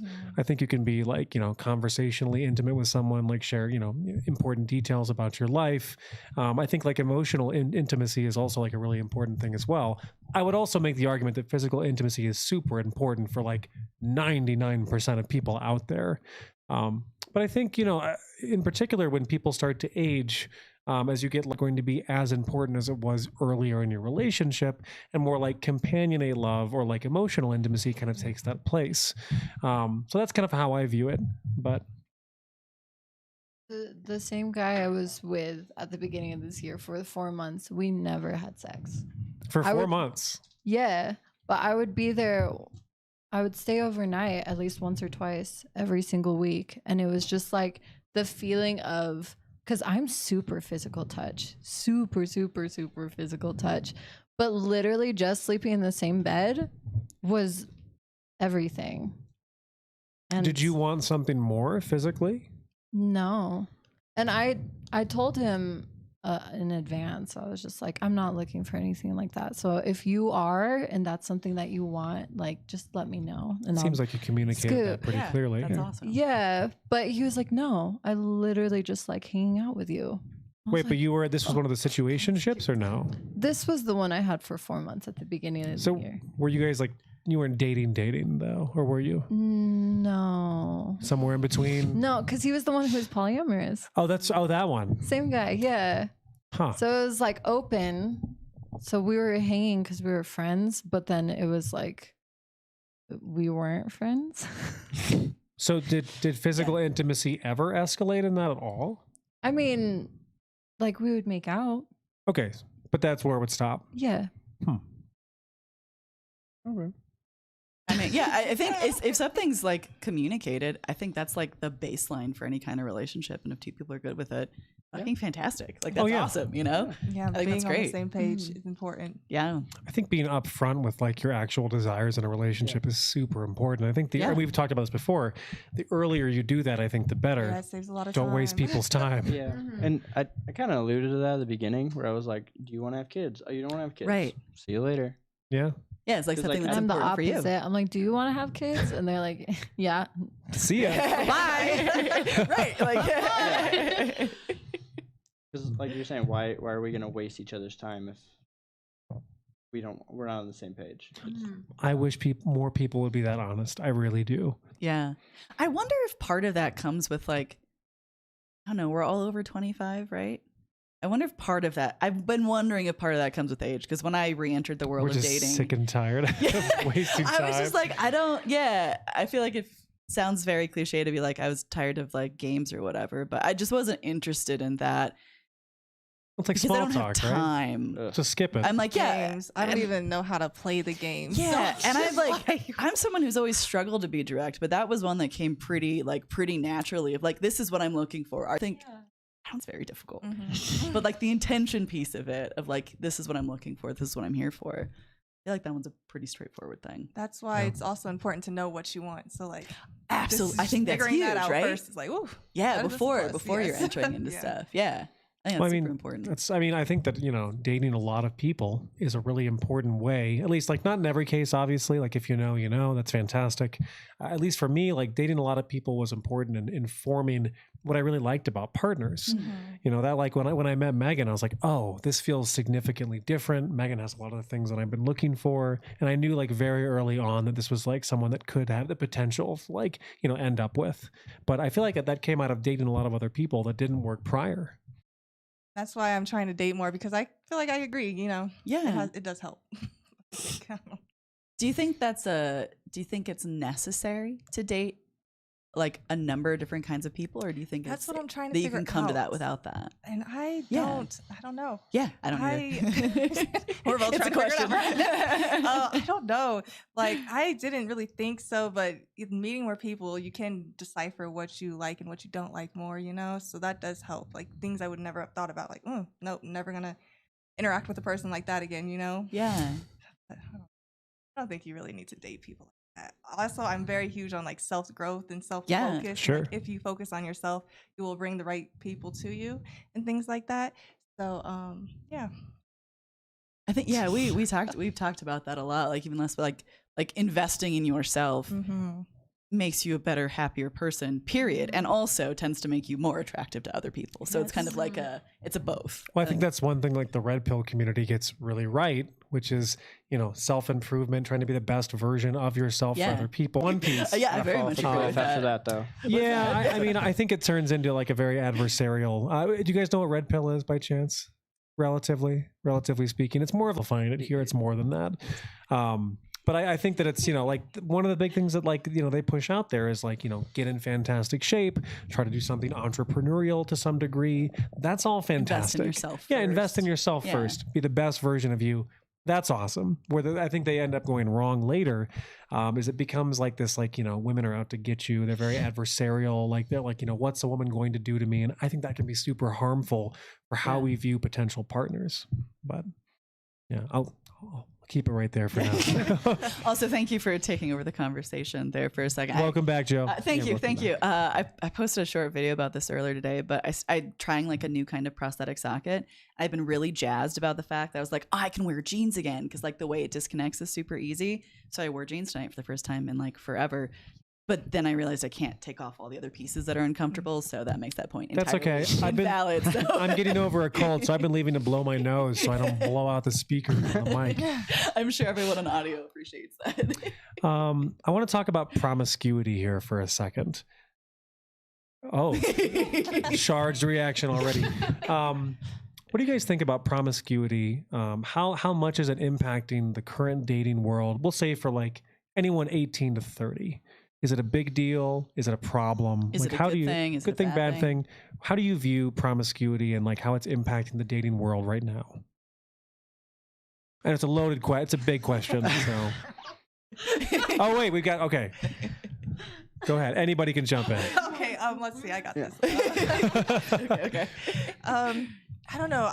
When you asked that question, I thought about somebody was like, the more you can see a woman's skin, the less like that's how you know what she'll want or like what she'll do. Like, and that's just so interesting to me. I don't know. I used to be very like covered up, and now I dress how I want to dress, you know? Yeah. And I don't think I've really seen a difference per se. Like, I don't know if I hope it wouldn't. Like, women should be able to, I guess I'm a who, like, do whatever they want. Men can wear whatever they want. Crop top, men in crop tops, bring it back. Yeah. Here for the midriff. I've been pushing for jujitsu rash guards to be crop tops for like a year now. I'm just saying. No. All right. Why are you being a hater, That Joe? out You're being a there. hater. I am being a hater. I'm sorry, boys. I'm So sorry. just being your authentic version of yourself. That's what you're talking about. Yeah, and like clothing is such a way to express yourself too. Like you just shouldn't judge. There's this girl that comes into my dispensary. Every single time she's dressed differently, and like she can be provocative sometimes. And there's just like this old man that came in and was just judging her hardcore and like that's not safe for her and stuff like that. And it's sad that you do have to think that, but like it should be safe for her. So you're talking about like dressing promiscuously specifically. Yes, that is what I'm thinking about right now. Got it. Interesting. So you don't have a problem with like just wear what you want, basically. Personally. Does anyone have an issue with someone like showing, I guess, like more skin? Honestly, I think it's to each their own. Yeah, I mean, completely Really, agree. It's one of those things where it's 2023. Like we're not living in the 1800s where showing wrist gets you in trouble. Yeah. Like, Gosh. Shoulders and put it away, Joe. Oh. But no, it's one of those things where like we need to progress as a civilization forward. Yeah. And sitting here like that old man, he's thinking about it in a different way, and he's judging her based off of safety. That's a whole different ballgame, which I understand that, but there shouldn't be judging around the way she's dressing. Like if that's how she wants to dress, then that's the way she's dressing. Yeah, the safety element is something that actually comes up a lot, I would say, in like certain communities about that. I will say, like, if you're going down Skid Row or something like that, maybe don't wear like something promiscuous because it could get you into like trouble like physically. But like we're talking about like a generally like safe area, people being able to wear what they want, a little bit different. And go ahead, Sam. Oh, no, good. I was just gonna say, someone in the chat brought up a good question of like, what do you mean by promiscuity? I think that's actually a valid question because this word gets thrown around a lot. When you think of that word, what do you think of? I think it's general, like, so the way that I was asking, although like you talking about like promiscuous dress was a very interesting offshoot, so I appreciate you bringing that up. Got you. But I was generally talking about number of sexual partners and like being more like casual. So, and generally, like the way that I would define promiscuity is like a more casual nature about who you're sleeping with, maybe outside of a committed relationship. Oh, no. Like I will. Red flag right there if you ask me, like if you feel some type of way about how many people I've slept with, because I'm sure you probably slept with more people than me, and I don't care. Just like body counts, I never respond when people ask about. Has anyone body ever? counts. This is for the women at the table. Has anyone ever asked you like your Absolutely. body? Really? All Like the on a time. date? All Wait, the like on a time. date? For women, especially, Wait, on a date? Has someone ever asked you that? just in general. yeah, both. Like if you're like, because I'm online a lot too, people just like throw it around. They're like, "Oh, how many of you?" And I'm just like, no. I think there's like a current obsession with that. Yeah. But yeah, sorry, you want to say something? I don't think I've ever had anyone ask me, like the internet's a different place, right? But like in real life, I don't think I have. And if I did, I'd be like, interesting question, like why? Right. Like, and like the established level of trust. And I don't think I've known I hate the word body count, but like the number of sexual partners that anyone I've actually dated has had. Yeah. I don't think I've ever asked that. So I'm like, I don't care. Period. Like, well, to play. Oh, go ahead. Sid. Oh no, I was gonna say, I think it's kind of a dumb thing to care about. I think so too. Like, does it even matter? Well, let me play devil's does. advocate here for a moment. I'm generally in agreement with the entire panel and Joe here, but something we talked about on one of the last podcasts that we had was a lot of people want to match up like what sex means to them with a potential partner. I would say that sex probably means something different for like, if I've had 100 sexual partners, sex probably means something different for me than someone that I think is potentially a very important thing. That's not to judge anyone that has a higher like sexual count. But I think it's like it can be an important thing in terms of matching what sex means to a particular couple. I feel like you could do that without asking That's a what body I'm count saying. as well, though, too, you know? Because wouldn't you feel like it would breed insecurity? Of like, if I came up and I was like, Joe, how many people have you slept with? Yeah. And then like we're on date number 3. Right? And then now I'm like, oh, and then I go home thinking like, oh, Joe's been with 12 people. Yeah. And I've been with 3. What if I'm not experienced enough for her? What if I'm this? What if like, then you start comparing and then you end up in a vicious cycle. I do think I think comparison, yeah. I do think comparison, especially with men, is a very like typical thing. I think a lot of men, and I hate to use the word insecure because I don't really think it's that exactly. Yeah. I just think that a lot of men don't know how to deal with comparison when it comes to like another man being like intimate with another woman that they're looking to go after in some way for like a relationship. I'm not sure there's like a good way to get out of that, but I think like being comfortable with yourself, like if I'm a single person again and I'm not married, like I really don't care about prior partners generally, unless we're talking about like safety, like STD stuff like that, Yeah. different kind of thing. But if safety is not a concern, I don't know if I care about who someone's been with because I feel like I'm a fucking baller in so many ways. I just don't give a I fuck. won. There you go. There Well, you I just like, I really like who I am as a person. I'm super comfortable. I don't give a fuck about anybody else in terms of like who And- someone's been with. I just don't care. It's like in the past anyways. What are you going to do about it? You know? I don't know. Judge you really hard. Yeah, that's like Yeah. That like seems to be the I feel thing. like it's just a really weird, insecure thing.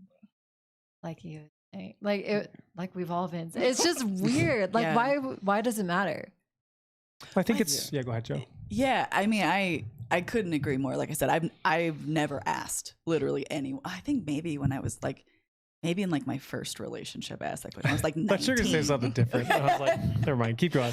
But it's just something that I think genuinely, doesn't matter to me. But a lot of they like to call it the manosphere, like red pill communities, things like that. There's this big push for it being like determining of someone's value, and I'll say someone's meant in those communities towards dudes who have slept with a lot of because women. men and women are different. Yeah, that's Joe. right. They're just Yeah, Joe. different. Yeah, how can you Ew. shame a man for like their innate biological desire? Like, Yeah, how it's not even could you? cheating if a guy sleeps with another woman? It's No, just it's how like, men well, are. wait, what did That's Pearl they say? Just shaking a hand or Oh, God, something? Just like yeah, shaking yeah. hands for men? Oh, it's like, yeah, just a handshake. Yeah, okay. I'm pretty sure she said that. Yeah. Don't quote me on it. Don't quote me on it in case I'm gonna get messed up here. But yeah, Yeah, I something mean- ridiculous like that. Yeah, and I think it's really unfortunate because it also plays into like as I've been listening to all of these podcasts, right?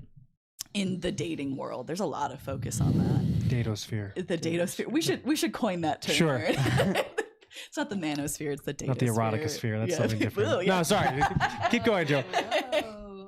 But I was raised super conservative Christian where like your entire value as a woman was your virginity, like period, end of story. Like that's who you were as a person. And I feel like there's almost this push to return to that where like there's this purity element that I think is extremely concerning and weird.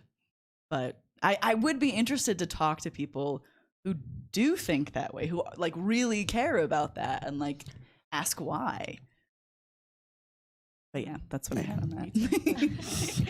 I used to be in the exact same boat. Yeah. And I was actually I went out with my mom before this and I told her I was going to come to this. Yeah. We're happy to we got have you. into a heated conversation goodness, yeah. on that specifically Interesting. because same thing, very religious. But I told her like the fault in it. I'm like, that is why I ended up with my last ex Yes. was because of this like guiding to just get married, just get hurry before so that you you can have mess sex up and within you're not. marriage and you'll be And you'll she do it was the like, right well, way. then why are you just getting married so you can have sex? I'm like, that's the point. Yeah. That's what's so disgusting. That's what like we were taught. that was what I did, and I'm like, that's what one of the main factors as to why it like was horrible. Yeah. because I went in and I was just like, I just don't want to do anything wrong. Yeah, seriously. Terrified of judgment and shame, and so it was like, oh wow, I legally bound my soul to someone else Yeah. because of shame and guilt and Yeah. fear. And so there, just the fact that people like think like that is sad. I think scary. it's sad too. I think you're depriving yourself out of a lot of life by looking at people in such a one-dimensional way. And yeah, no, I very much agree. Like it's the shame and judgment thing. Well, I think shame and judgment is a big part of the red pill community. Well, I think it's a way to control people. We Shame have on indeed. you, Joe. Yeah. Shame. Shame. yeah, We start get my little chanting. bell. Yeah. So I got another question for you guys. Has anyone heard of the word hypergamy? I mean, I've got the definition. I've here. heard of it. Okay, it is a but funny sounding It's word, okay. isn't It's it? a super weird one. So I'm going to define it for you guys, and then we're going to talk about it. Because once I define it, you guys will understand it. I had to look up the definition myself because I wasn't entirely sure how it was being used. So hypergamy is a term used in social science for the act or practice of a person dating or marrying a spouse of a higher caste, social status, or sexual capital than themselves. So kind of like marrying up. And a lot of like the red pill world all the time. And trade Listen, up. And trading up I'll be too. the first to say I married up. I'll put that out there. So wait, what's it called? Hypogamy. For the other I think person. I'm saying that For his right. wife. Is when someone lowers their Marries down. standards. So that'd be your Marries soon-to-be down, wife. marries No, down. no, just kidding. Yeah. So do you think that women in particular like are always looking to date up in either like social status or like sexual capital? I definitely have had friends, even just recently, who have like told me, "Oh man, I just met this guy and he wants to go on a date with me, but he does this and he does this, and he's like super well off and he's only this old, and I just feel like I'm not good enough for him." And I'm like, Oh, interesting. holy, and I Hmm. just like go like, you don't even know anything like about him as a person. All Yeah. you know is that he could be really lame. Yeah. He could be so lame, and you're so not lame. Like the fact that in that case, it's like personality and your own character is diminished to not to me. Like the fact that marrying up means that like maybe they just have a lot more money or maybe they're just a lot more Yeah. experienced, but it's like has nothing to do with like the human side of it of like, oh, are they actually a really awesome person with great character? It's Sure. just like, oh, this is marrying up, is that it's not normally connected to character qualities. Fair. Yeah. Well, I was just gonna say, I wonder if that's the belief is just rooted in people being misinformed, and then all those videos that get put out, like all these girls, like he needs to make 300,000 because that's Right. average. Like Or It's be like six- my or be sister in 6 Christ. foot. Yeah. Oh, yeah. My sister in Christ. Actually, that's a fantastic segue into my next question for everybody. Way to go, Sid. Sid, are you 6 foot? That's his next question. So I'm going to ask the women. Maybe. I'm going to ask the women on the panel first. Do you have a financial requirement from someone you're looking to have be in a long-term relationship? Do they have to make X number of dollars a year for you, or do you care? For me personally, no, because like I'm out here still trying to just live my life and figure things out, you know? So how can I expect you to be all put together with like the money and financial situations if I'm not, you know? If you were like more put together later, like a year from now, you've got everything all figured out to some degree, would you expect a similar level from like the person you're looking to be Like, with? the same level would be nice, you know? So but matching yourself. yes.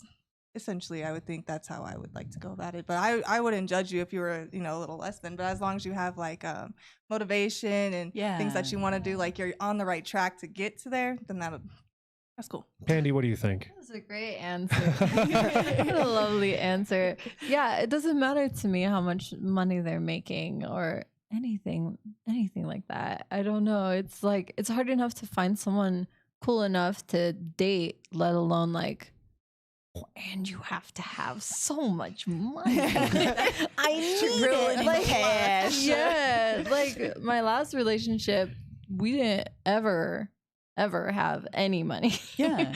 And it like, you know, it's like not necessary for a happy relationship at all. And I think it's more important for them to be successful in what they're doing rather than successful on a worldly stand. I feel like we have the most reasonable panel. in No, everyone's existence. fantastic. I mean, yes, they need so much money. $1 million a year. Well, I think, Sid, what you said, I think that's really accurate about like there will be videos that'll go around of women saying things like that. Like, you know, my standards are $300,000 a year or more. And I think those are, I would venture, pretty far outliers, generally speaking, because most actual people, I would say all actual people that I care about that, as long as someone like has motivation and passion for what they're doing, because I think those are qualities that speak to who someone is. I think beyond that too, with those videos, what are you bringing to the table for my $300,000? Because I'm earning that, you're not. So I make $300,000, but you don't. Yeah. So what are you bringing to the table that I should invest my $300,000 into you? Interesting. What would you want that answer to be? Well, you have to bring something to the table. Right. So like a similar amount of money, or you mesh with that person. You fit. Yeah. But if this is solely, you see that I have $300,000. Oh, I see what you're saying. Oh, I completely agree with that. And this is why you're coming for me. I don't want to be a part of that. It's like gold digger. Yeah. Exactly. Yeah.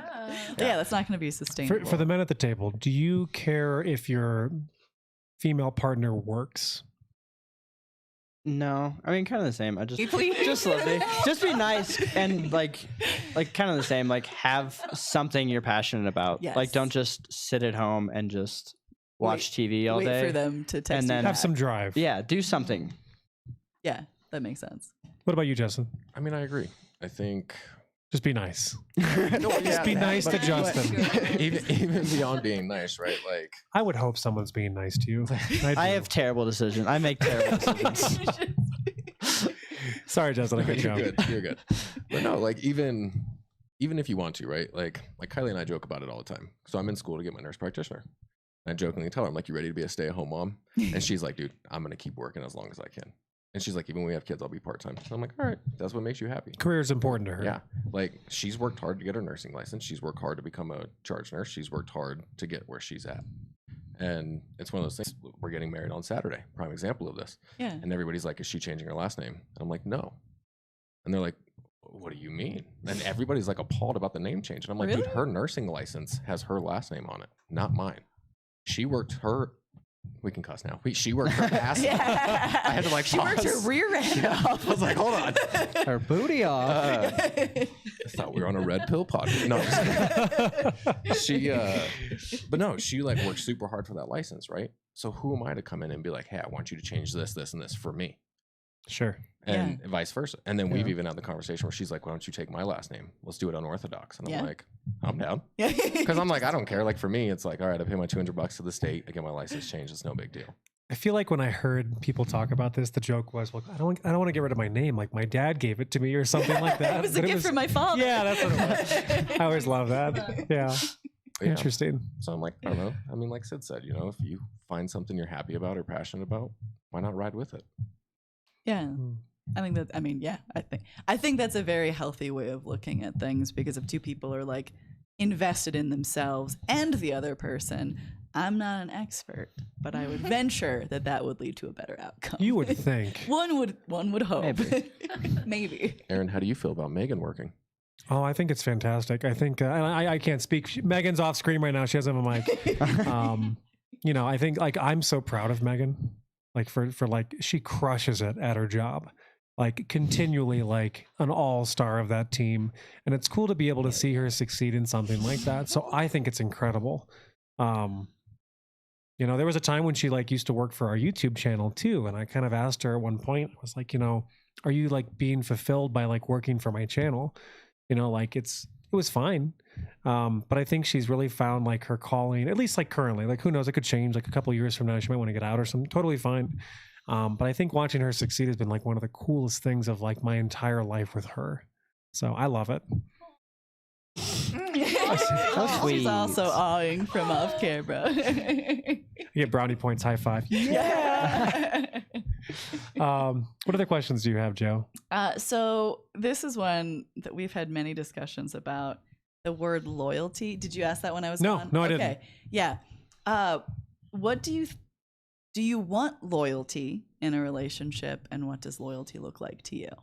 What do you define as Yeah, loyalty? I feel like What it's kind do of a you loaded define as question loyal now? Yeah, no, I think it is. I mean, I'll just put my cards on the table. I think that I think the word loyalty mostly just gets abused by people, honestly. I think like commitment to someone, being like, I'm not gonna, you know, see other people, be with other people, like that could be called loyalty, but I feel like oftentimes it's used to be like to make people overlook things that aren't good for them. Like, but you have to be loyal to me. Like, yeah, maybe I treat you like shit, but you said you'd be here, so you have to be loyal. So that's my kind of jaded perspective on the word. And I'm open to that changing because I know that loyalty is a value that's like held as a very good thing in our society. And I kind of hate it. I kind of hate that term, and I'm open to my mind being changed. Yeah, and like for me too, I'm kind of in the same boat where loyalty, I feel like, is something where maybe you've known someone for maybe a longer period of time, and it's causing you to like make a decision that wouldn't be in your best interest because of that longevity with someone else. And I think that can be kind of dangerous. Like, there are, I guess, like courtesies that I'll give like close or long-term friends. Like maybe I'll think about a particular situation longer, but that's about like the end of what loyalty is. Like, if Joe murdered somebody, I probably have to like cut the friendship in half, You'd murder our friendship. Weird.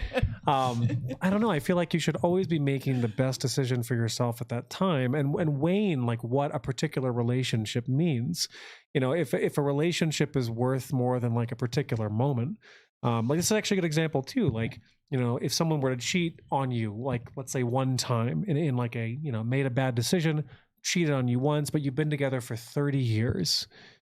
Maybe like loyalty means like you're looking at the entirety of that relationship and weighing whether or not that one, bad night or whatever you want to call it is worth like 30 years going goodbye. And I'm not saying one way or the other, but I think the calculus just like has to be a little bit different. I don't know. What do you guys think? I mean, I kind of agree with you, but I also think that it extends past when the relationship is dead. Like, oh, really? Like, so like if I were to tell somebody that I dated something very personal that is like very close to me, and then the relationship ends and they go out and tell everybody else, like I would never do that. Yeah, right. Like if I was dating somebody and they told me their darkest secret, I wouldn't be like, they broke my heart, so fuck them. So I never got that sense from you. Gets to know. I think that's a very good point. But yes. like kind of like you said, like I think that it's been abused to the point where like you need to be loyal to me. Yeah, like it seems so. I think the way that it's used is so possessive sometimes. Yeah, it's gross. Yeah, I don't like and it. what you said about maybe having to like compromise yourself in order to be loyal to a person, I never thought about that before. It's not cool. You should always stay true to yourself. So, Pandy, what do you think? I think when it comes to loyalty, I've always been I don't want to say the word competitive, but in a sense, I always stayed until like the very end for all of my relationships, like until it was unbearable to the point where they were like threatening me or something. Yeah. But or like I guess that kind of ties into loyalty for sure. Yeah, or even just like my constant like forgiveness. Having a friend for so long is so much more like valuable to me than trying to like sever it and start with someone brand new. Yeah. Because it's just like so painful after a while to constantly like be sifting through people. And it's like, oh man, I have to cut out one more person who like I could actually connect with because of one thing, like the guy with the concert. Yeah. It was like... That's a crazy story about it. Sorry, I'm still like processing that. It was insane. But at the end of it, I was like, dude, this person has been such a good friend for the past 2 years. Like, is it really worth being so jaded and resentful over one like stupid time? For me, no, because I've lost so many friends in general just because people you made a decision based on the calculus of your time together. I get that. Yeah. So like similar to what you're saying, it's like weighing it. And I'm always just like, I will push until they're the ones who let go to an extent sometimes, unless it's really, really negative in my life and just like hurtful to me. Do you think that I find myself to be a very similar kind of person? Do you think that that has like enabled your life in a positive way overall or in a negative one? It's made me a better person. Yeah. Okay. Yeah. In a lot of ways, because I'm just not someone who's willing to give up based off of like one little thing. It's just learning how to love people regardless of like whatever's going on with them is a really hard thing to do. And I just feel like it's a really beneficial challenge for anyone to try. instead of just being like, oh man, no, like just giving up. Yeah, it seems like you have a lot of grace for people in their shortcomings or failings. Yeah, I don't know. I just feel like people are more valuable than just like a singular event. Man. Yeah, like you don't do anything for me. Like, oh, I don't get anything from you.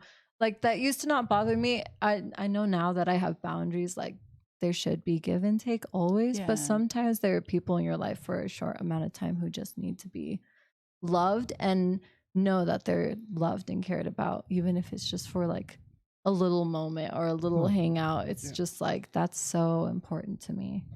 What a positive outlook on the world. I love it. Yes, absolutely. Justin, any thoughts on loyalty?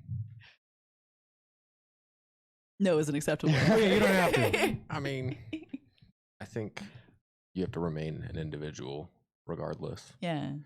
You know, I think if you know something's not right or it's not right for you per se, then you have to be willing to end that and be quote unquote disloyal and be like, look, I'm done, I'm out. So I'm like, I don't know. I think you have to know what your boundaries are. Sure. I mean, when it comes to like relationships, right? I'm a very logical person when it comes to looking at these things, and I come from it from like an analytical perspective of like, okay, you've done me wrong this many times and I've forgiven you this many times, but you keep doing me wrong. Like now it's just pattern recognition. Right. So like, yeah, I'm out, I'm done. I don't care if this has been a 15-year friendship or a 10-year relationship or whatever it is. One of those things where it's like, you know, I'm out, I'm done. Yeah.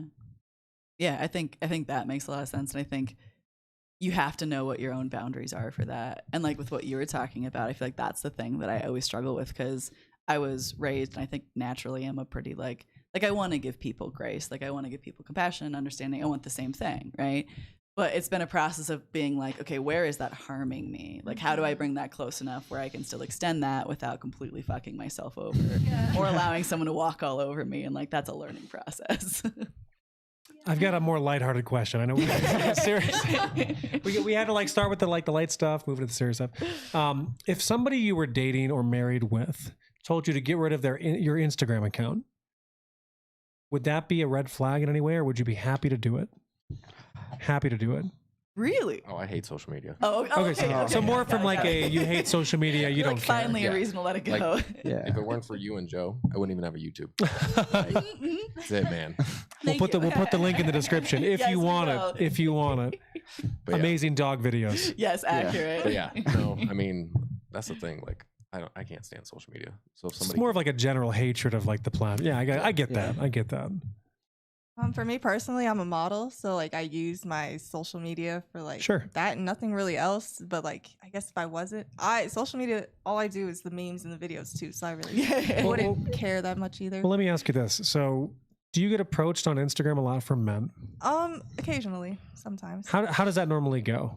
No response. No response. You just count on it. Leave you in the request, yes. So I think the argument from like why there are some men that might want like women to get rid of their Instagram account is like, well, you're constantly being hit up by men, and that's bad for him, I guess. Yeah, that's where the insecurities and stuff and like. Amen. I would agree. Sorry. I guess my argument to that would be, shouldn't you have enough respect for your partner that they're going to do the right thing, and enough trust within your partner in a relationship? You know what I mean? Like, no, I do know what you mean. I absolutely agree. Like, you have your Instagram, but hey, I'm going to trust you enough, and I'm going to respect you enough that you handle that on your own. I don't need to intervene. Yeah. I mean, yeah. Go ahead, Sid. I was gonna say that like we were talking about earlier. Like, if you're gonna cheat, you're gonna cheat. Yep. So why am I trying to put you in this little box? Yeah, I think we talked about this earlier. Yeah, if you're trying to moderate someone's behavior, I just don't think that's going to be a recipe for like a successful relationship long term. I think it can feel that way. Like, oh, I don't want you to go to bars. Like, if I get rid of Instagram, men can't contact you. Or like, don't go to clubs with your female friends. That's the thing. Yeah, I feel like men are pretty resilient in that fact. But, You sound like Liam Neeson. I will find you. It's true. But I think it's a recipe for disaster generally for like men to try to control women's lives and vice versa too. And This goes both ways. Yeah, absolutely it does. But at any time, if something your partner is doing that makes you feel uncomfortable to the point where like you can't cope with that, maybe it's time to leave that relationship too, which is also totally fine. Yeah. Oh yeah, absolutely. If you're super Or talk uncomfortable. about it. have we're a talking Maybe conversation. start with that. Sorry. Probably a good I was step. getting to like Alright, the end of right it. Yeah. Like, no. oh my Lanza.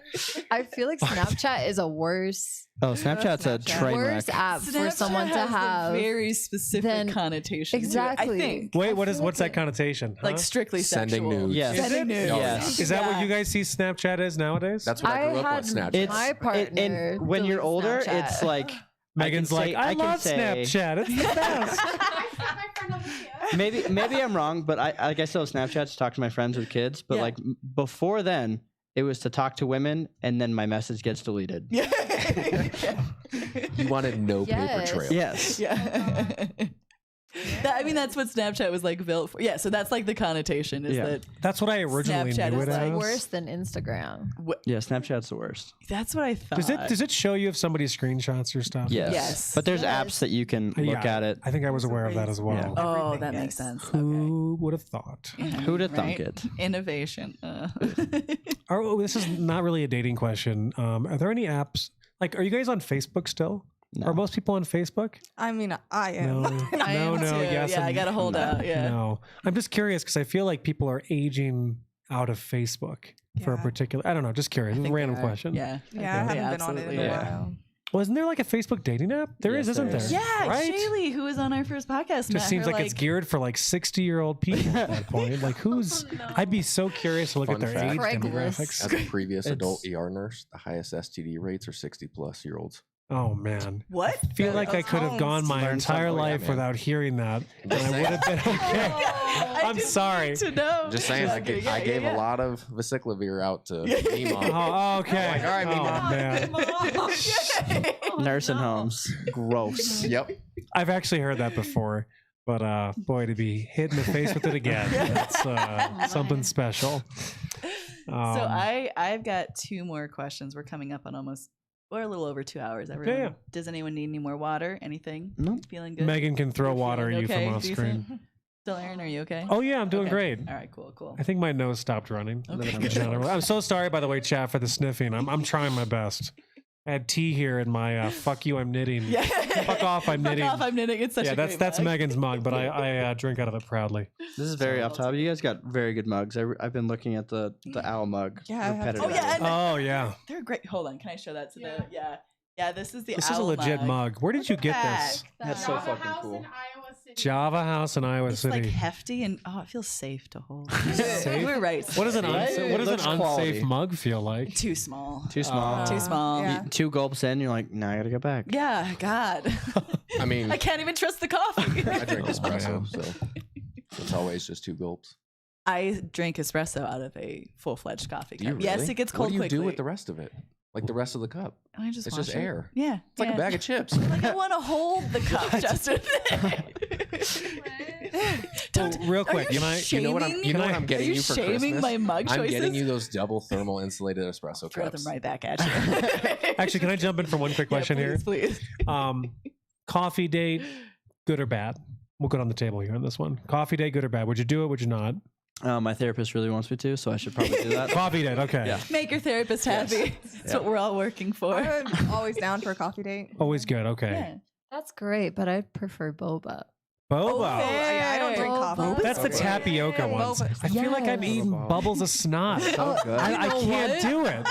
I feel No, like knock until you try it twice. No, it's the first time okay. I did not like I did it. only try it once. That's fair. Twice. Maybe it's because I have a stuffy nose and I'm like extra thinking about it. Also, I don't drink coffee.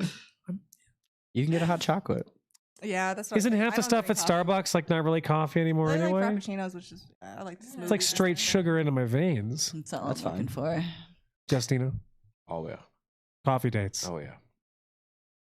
Yeah, I All think. right. Because if they can't handle you when you're caffeinated, Yes. that's it, man. If you can't Would, handle would you me and guys that ever do a caffeine. dinner for a first date, or is that too much? That's what I normally do. Yeah. Dinner. Yeah. What Like I kind- said, like I just go to places that I want to go, Sid, and I Yeah. bring somebody along. I respect it. from a financial perspective. Oh, it's a terrible decision. No, I know, but like, what kind of dinners are we talking? Like, are we talking like Texas Steakhouse. Roadhouse? I've Are gone we to Texas. talking, I've gone like- to Texas Roadhouse. I've gone to. I can't haven't remember what been it's there for called. a long It's in Old Colorado City. Pavaccini. It's like an Oh, Italian the place. Italian place. Oh my Yeah, God, yeah, that yeah. Oh, place- before. Sid, that place is Oh, it's so. I might Oh get my some God. noodles. That might be legit. I Sid? might do that. As your future CPA, no more. Oh, I have a first date. terrible diet. If we're being, I make terrible decisions all around. So Steak Fan of it? options too. Would you Yeah. rather have the coffee I or mean, the I love fruit? to eat, so I'm a foodie. I love That's it. the one for me. Fair. You'll Fair. most likely be able to get me out of the house if I'm eating food. You're like, well, Honestly. at least there's food. All right. Okay, Yeah. I'll show up. What about it, Pandy? What was the question? It's okay. It's been a long I feel day. like that, like half the time, I'm like, yeah, what are we talking What about? do we think about dinner dates for the first date? Oh, I prefer breakfast dates. Ooh, Absolutely. Breakfast Wait, is the wait. breakfast Dates are a meal of the great day. idea. What about like IHOP at midnight? Absolutely also. Okay, Yes. I if did that when you- I was in college a if you lot. did something awesome before and afterwards, like, hey, want to get IHOP? Yes. what about Waffle House? Pancakes I don't know. Waffle Do, House do I is- want to get in a Uh, fight? There's a difference between Waffle House in Colorado and Waffle House in Florida. You're not wrong. Like Okay. the Waffle fair. House in Florida, like I mean, if you're in Pueblo, little maybe Tina- it's Pueblo. different, little so- Tina grew up in that Waffle House. Pueblo She's now Waffle in the back House. working the fryer. Oh my god! Waffle House here, you're gonna get stabbed. Yeah. Like, That's true. yeah, but it's also a I feel feel like you're handed. I feel like you're handed a chair when you walk into like Waffle. Here, if you can't go. fight, don't go to Waffle House. is this why you do jujitsu, Sid? No, I got sharp elbows. I just spin in a circle. Go ahead. You have 2 more left, right? Yes, I do.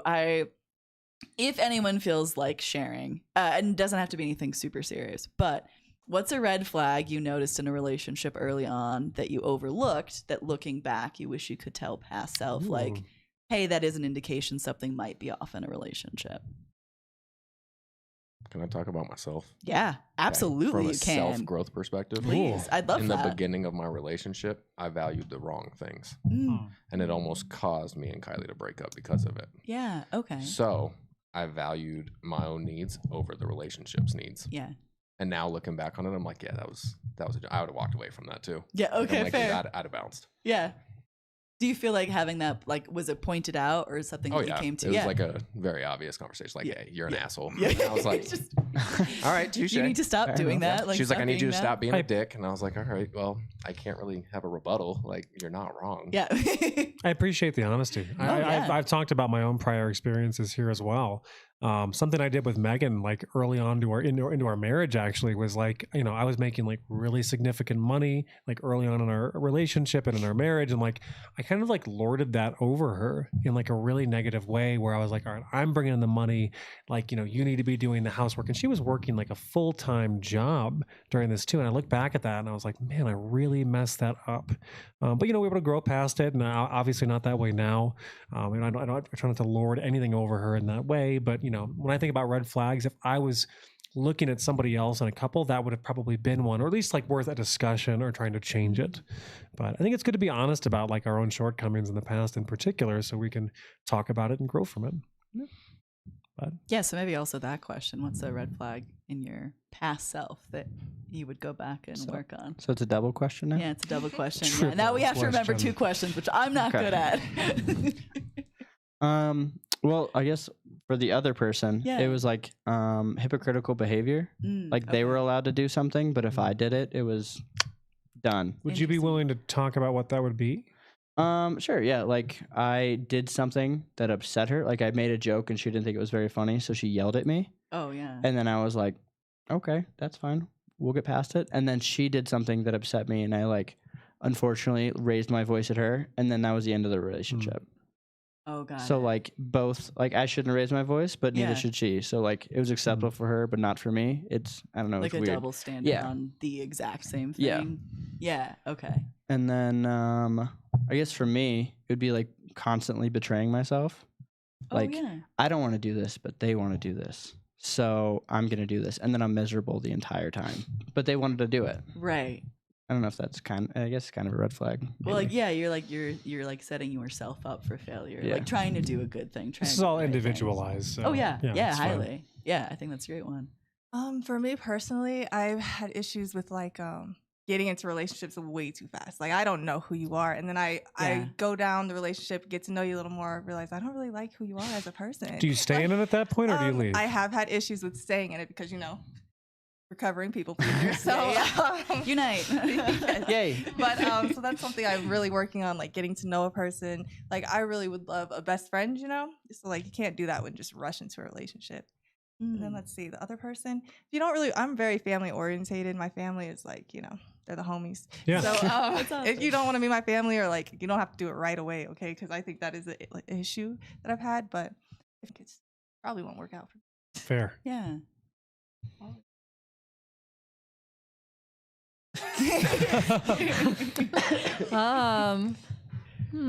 Asking for you to be the main girl in a polyamorous relation. That's a red flag. Red for flag. you, right? Red flag. The reddest of Actually, that flags. beeping is.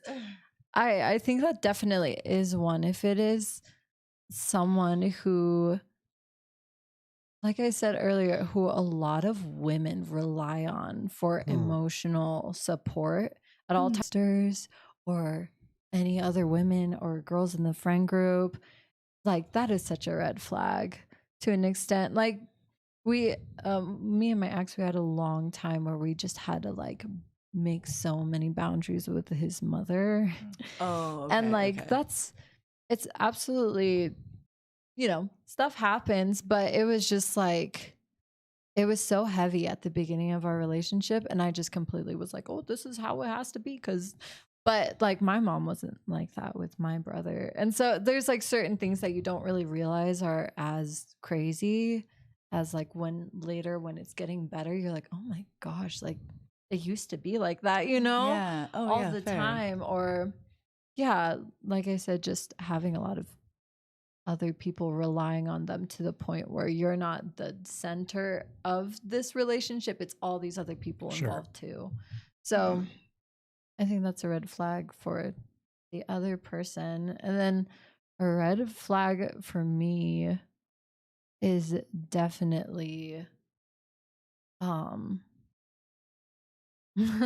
I don't know.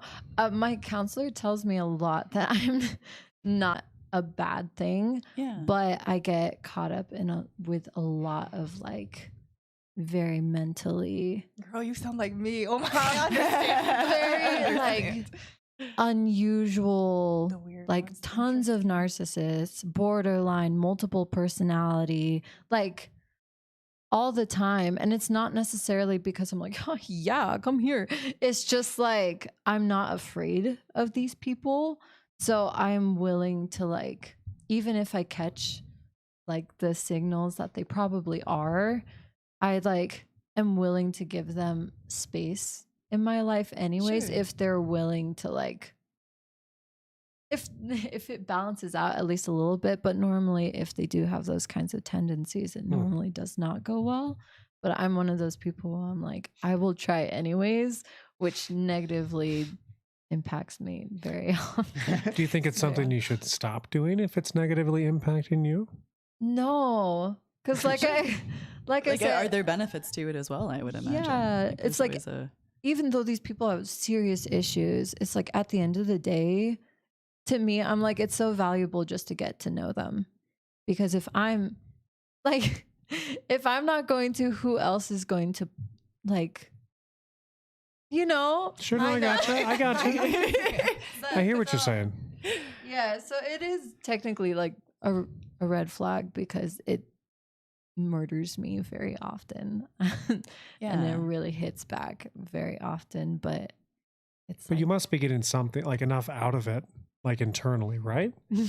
Like to feel good about like basically being there for these I would people, hope right? So Yes. Because if you're not, I would Yes. say you probably need to like reimagine what that looks like. At certain points, Now you that this is definitely therapy hit hour. a Yeah, point like, where you're like, what have I done? Like, you know, because you're so deeply on purpose. Like, Yeah. you know, Oh, like yeah, I yeah. know, and I'll have these hard conversations with them and they're yelling at me and I'm just like, yeah, like this is how it goes. Like it's normalized to the point where I'm like, I should probably stop. Oh yeah, that makes You sense. know? Yeah. Well, I appreciate you. Like, I appreciate everyone sharing their red flags and the other person's red flags. I feel like I haven't, so I should probably do that too. Like, thanks for sharing, guys. Next. Anyway. Justin, did you want to add anything too? That's all right. All right. Do you have any other questions for today, Joe? I do have one. I have one other question. It's kind of a Conclusion. conclusion question. Conclusion.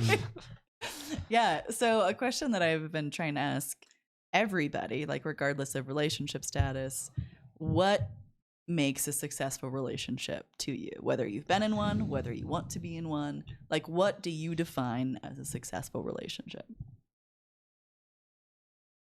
Well, no, I haven't been in one. So yeah, this no, is and just me that's- personally. What it's- I imagine a successful relationship Absolutely. as is like you being able to be yourself and do the things that you want to do. Your partner, no judgment ever. Judgment. Yeah, that's the one for me.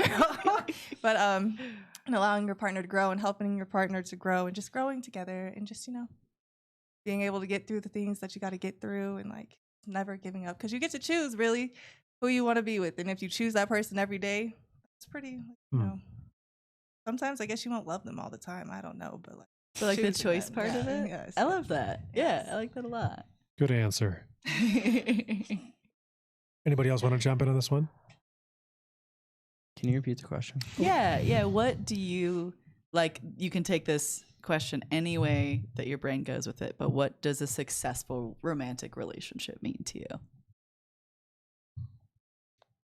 I guess it's kind of similar, but Yeah. like you feel like you can be who you really are. Like Yeah. you don't have to like put on a mask when you're around this person. Like you can share everything with them. And then there's also like good communication and respecting each other. Like all that kind of bundled into one. Yeah. Oh yeah, absolutely. Yeah, I like that. The whole not having to pretend around the person that you're like that invested in, I feel like is vital. And if you have to, like, It's probably exhausting. Exhausting. Yeah, that's exactly what I think of. Yeah. I think to piggyback off that too, being friends. Yeah. Okay. I mean, because like sometimes I lean on Kylie as a friend, not a spouse, but other times I need her as a spouse. Yeah. If that makes sense. Like sometimes I It need her does. to not be like, hey, it's okay, everything's gonna be. Sometimes I need her to be like, hey, you fucked up. Right. And you need to turn around and go make this right. And I'm like, okay, you're right. I did. Yeah. And then so you need that accountability, but it doesn't come from a spouse. It comes from a friend perspective. Yeah. So I'd say being friends too. Yeah. I think that's a big part of Sometimes success. you need a swift kick in the butt kind of deal. Megan's very good at that too. She'll let me know when I've messed up, and even though I don't like to hear it sometimes, it's always beneficial. So even just to have the conversation about it. But Pandy, what do you think? I feel like it has a lot to do with like self-sacrifice, like letting go, like mutually having the mutual understanding of like, I am going to give to you because I love you, and them having the mutual understanding of I'm going to give to you because I love you. It's not for anything else, or not because of like expectations, like not keeping score of like I did this much for you and you did this much. Sure. But it's just like a sacrificial form of like I'm willing to give you everything, you're willing to give me everything, and we're willing to like share this equally, even if some days it doesn't feel, it's like it doesn't matter because we're both fighting for the same thing, which is to be together and be whole. Yeah. You know? So I think for me that plays a lot into it. Like not 50-50, but like you're bringing 100% of what you have. Yeah, on any both given of day, and you it's gonna ebb and flow. wholly kind of thing. giving yourself 100%. Yeah, Yeah. the 50-50, because you can't. And then it's like, what's the other 50? Where's it going? Yeah. Like, Fair. So yeah, absolutely. I noticed that a lot of you guys said being your authentic self, being like who you like version of yourself to like a prospective date. Like on the first date, are you being your authentic self? I think you're a shell. Mm-hmm. Yeah. And you put on your best face forward, and then you kind of like, oh, that was okay, so I wonder about this. That was okay, I wonder about this. And you like baby them into it. Does that make sense? No, I gotcha. Like the progression. Yeah. Of like bits of vulnerability. Like you're not just like, here's me. Yeah. I think it does depend on who you're talking to also, because maybe Hugely. yeah, Yeah. it's easier to open up with them and like you're like, wow, why am I so weird right now? I don't Why did I say that? Like I definitely get that. Yeah. But like I guess the argument would be like, shouldn't you show like who you are right away so we're not wasting people's time? I don't think you always can though, It can be Fair. hard. Fair yes. enough. because there's different versions of yourself.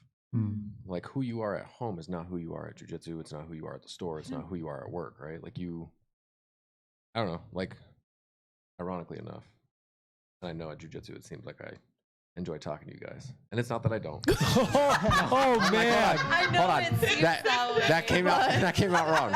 No. Well, All right. Well, I gotta run. See you I'm later. gonna have to write an apology list. Canceled. That's it. Done. Mission No, accomplished. no, it's just No, like at jiu-jitsu, I have absolutely. a good time, but I'm comfortable around you guys, right? Yeah. But if you guys if it was just us four, I wouldn't have said a word for the first hour. Like, Same I gang. I Yes. sit on Same. the wall and I wait until we find a commonality, and then I'll talk your ear off about That's that fair. commonality. Yeah. But like Pandy's very outgoing, so she's gonna come out and just bam, hit you with all kinds of stuff. And Thanks. that's why Feel I'm like, one you know, too, yeah. it's one of those things where who I am once I'm comfortable around you is different than who I am when I first meet you. for sure. So I think there's that, and then also like living with somebody, right? Like we have a friend moving in with his girlfriend right now. She's about to find out what kind of person he is at home, which is completely different than who he is at jiu-jitsu, who he is at work, who he is like. That's a different person because now you're seeing them 24/7. I don't know if you can always open up initially on the first date. I think that's a I really like that fair point. answer, I actually actually. love that. So Yeah. I think it's like, expecting to be our authentic, like happy if it happens to be you guys, like having to be like authenticity. I think is hard to like do with someone if you're not comfortable with them. I think it's a really fair point. It's not safe, I think, a lot of the times. If, Yeah. No, I mean, like, being levels- vulnerable sucks Yeah. It's because how many times have you been it's vulnerable the and you get fucking fucked? worst. Like I try so hard, but it's the fucking worst. Yeah. Like, Real quick, I love worth it. It's I worth do. it. I do have one more question because you mentioned something I want to ask the panel real quick, and then we'll call it a night. I think. Should you live with someone before you marry them? Yes.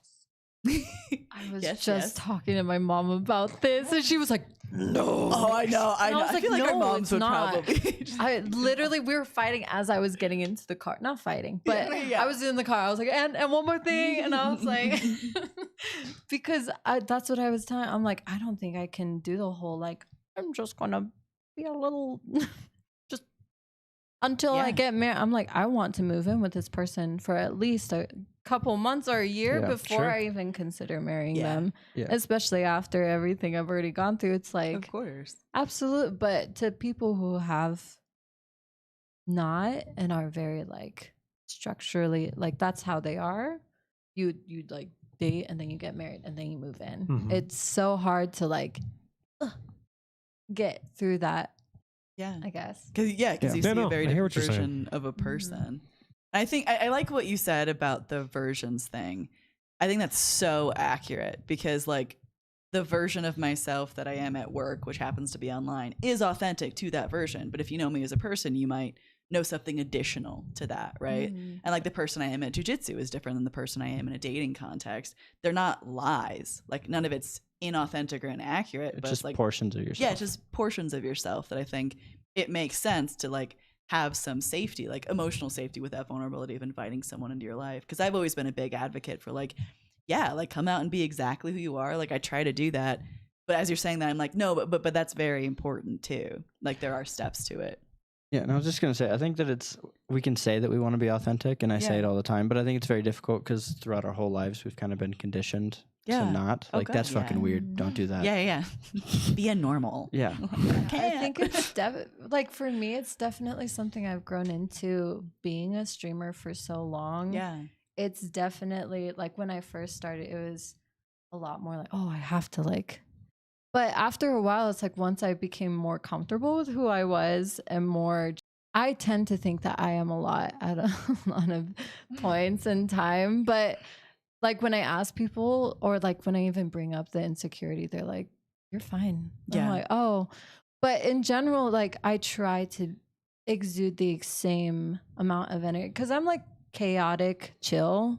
So I'm not gonna like It's like yell. It's like a D&D yeah, thing. The D&D thing. Like chaotic neutral. Exactly. Chaotic chill. neutral, I love it. whatever. Exactly. So like when people meet me, I'm like, I am the life of the party, but I'm not the loudest one in the room. Yes. Like that I'll makes be the sense. one who finds someone in the corner and just like has a normal conversation about something really deep and then joins Yeah. everyone again to but I'm not like yeah. So in general, I feel like I've really tried to learn how to like meld like just being the same consistent person throughout every facet of my life. Yeah. Because I've been with so many people where it was like night and day, based off of where they were, and it's terrifying sometimes. When it's like a different version. Yeah. Not just like, you know, shift, but like someone who's different. Yeah. By the way, I meant to ask, what is your favorite thing to stream? Like when you're streaming, what do you like to stream? Video games. What's your favorite kind of video games? I'm just curious. I grew up with Nintendo, so I love Nintendo, but I play Valorant and League of Legends. Nice. Okay, cool. That's I play awesome. TFT. I've never actually played League of Legends. My brother got me into TFT. TFT is great. Yeah. It's so gentle. I know what that means. I know it's the less hardcore version. I know it's weak. No, I used to play Gentle. that too. But Gentle. League of Legends man. is super Gentle. toxic though. So Oh, is it? I don't Wait, know what much is? about it. League of Legends is super Oh, yeah. toxic. Oh yeah. In terms of gaming communities. Oh yeah. It's like way up there. Fair. Well, this was awesome. Yeah. You guys were fantastic. Thank you all for being here and Do you sharing say your that every individual time? stories. Yeah, I do. Absolutely. Yeah, but we I lie to actually everyone. genuinely mean it though. I know, but Time for real, seriously, that's the though. thing. In the moment. Yeah, every time I'm like, God, this was awesome. Thank you. I mean, you took time out of your day to come be here. Like, we're super thankful to have you here. So, Thankful. This Thanks for was having us. amazing. thank you so much. You guys were really cool. So thank you. Well, Joe, how would you like to? I'll make sure to talk about the Turbo Dude. Yes. So, YouTube channel. yeah, in the description, if you're watching the YouTube version, we also have a Spotify version because I figured into Tech Spotify. brain. Yeah, and Apple Podcasts. I know. I'm so impressed with myself. But if you are on YouTube, check the video description if you want to go follow the actual Turbo Dude podcast channel. Clips and shorts are going over there right now, and we will, I believe, very potentially be moving the entire podcast. That's the plan including- eventually. Yeah, including streaming over to that completely. So if you want this kind of content, check out the link in the description for that. And also thank you for taking a few moments out of your day, whether you're listening or watching, to hang out and listen to us chat. It means a lot, especially if you made it through 2.5, 3 hours. That's amazing. We Wait, really how appreciate long you. like I think like 20, 2.5, 25 minutes shy of Yeah. 3 hours. Yeah. Did it feel that long? No, don't answer that. Oh, Like, sorry. God, yeah, no. And thank you to Megan off Yes, screen who seriously, filled thank in. you, Megan. You're the best. Darian, Darian will be back next week. And also next week, it's just going to be Aaron and I. Actually, we're going to do a solo episode, kind of diving into some stuff we've been talking about, which I'm also looking forward to. I love having. Now, like skyrocketed here at the end. What's going on with that? I don't know. That's consistent. You guys all came. Like, what time is it? Like, it's like 9:30. It's like 9:30, maybe 9:30. You guys are is all the time. crazy out there. 9:30 is the time that if I'm like not doing anything, I start like scrolling and watching YouTube videos. Doom watching. We should keep Doom the scrolling. live stream What's that? going. Doom scrolling. Yeah, doom After, scrolling. after actually. party starts now, right? Yeah. Oh yeah. No. That's a good idea. Except Late I'm too hours. tired and you're sick. so- Oh yeah, I'm like, I was like trying my best not to sniffle like the entire podcast. Yeah. Doing great. Yeah, Oh, it was awesome. You like rallied, you're a Oh, rock man, star. it's You like- deserve all the rest now. I was trying my best. Well, thank you again, everybody. We'd love to have you guys back at some point if you want to be back on. It'd be awesome. And everyone's social links who wanted them there is in the description down below. And we will see you next Wednesday, same time, same place, right? Yes. Do you want to help Megan get out of this? Yes, in a I way? will. Well, hold on. But She got big brain. Yeah. Just the mute and the screen. You're a rock star. I wasn't doubting you. I've never done it, so I don't know like how many buttons you have to click over there. Not that hard. I'm just saying. I have an engineering degree. Just let us know when we are.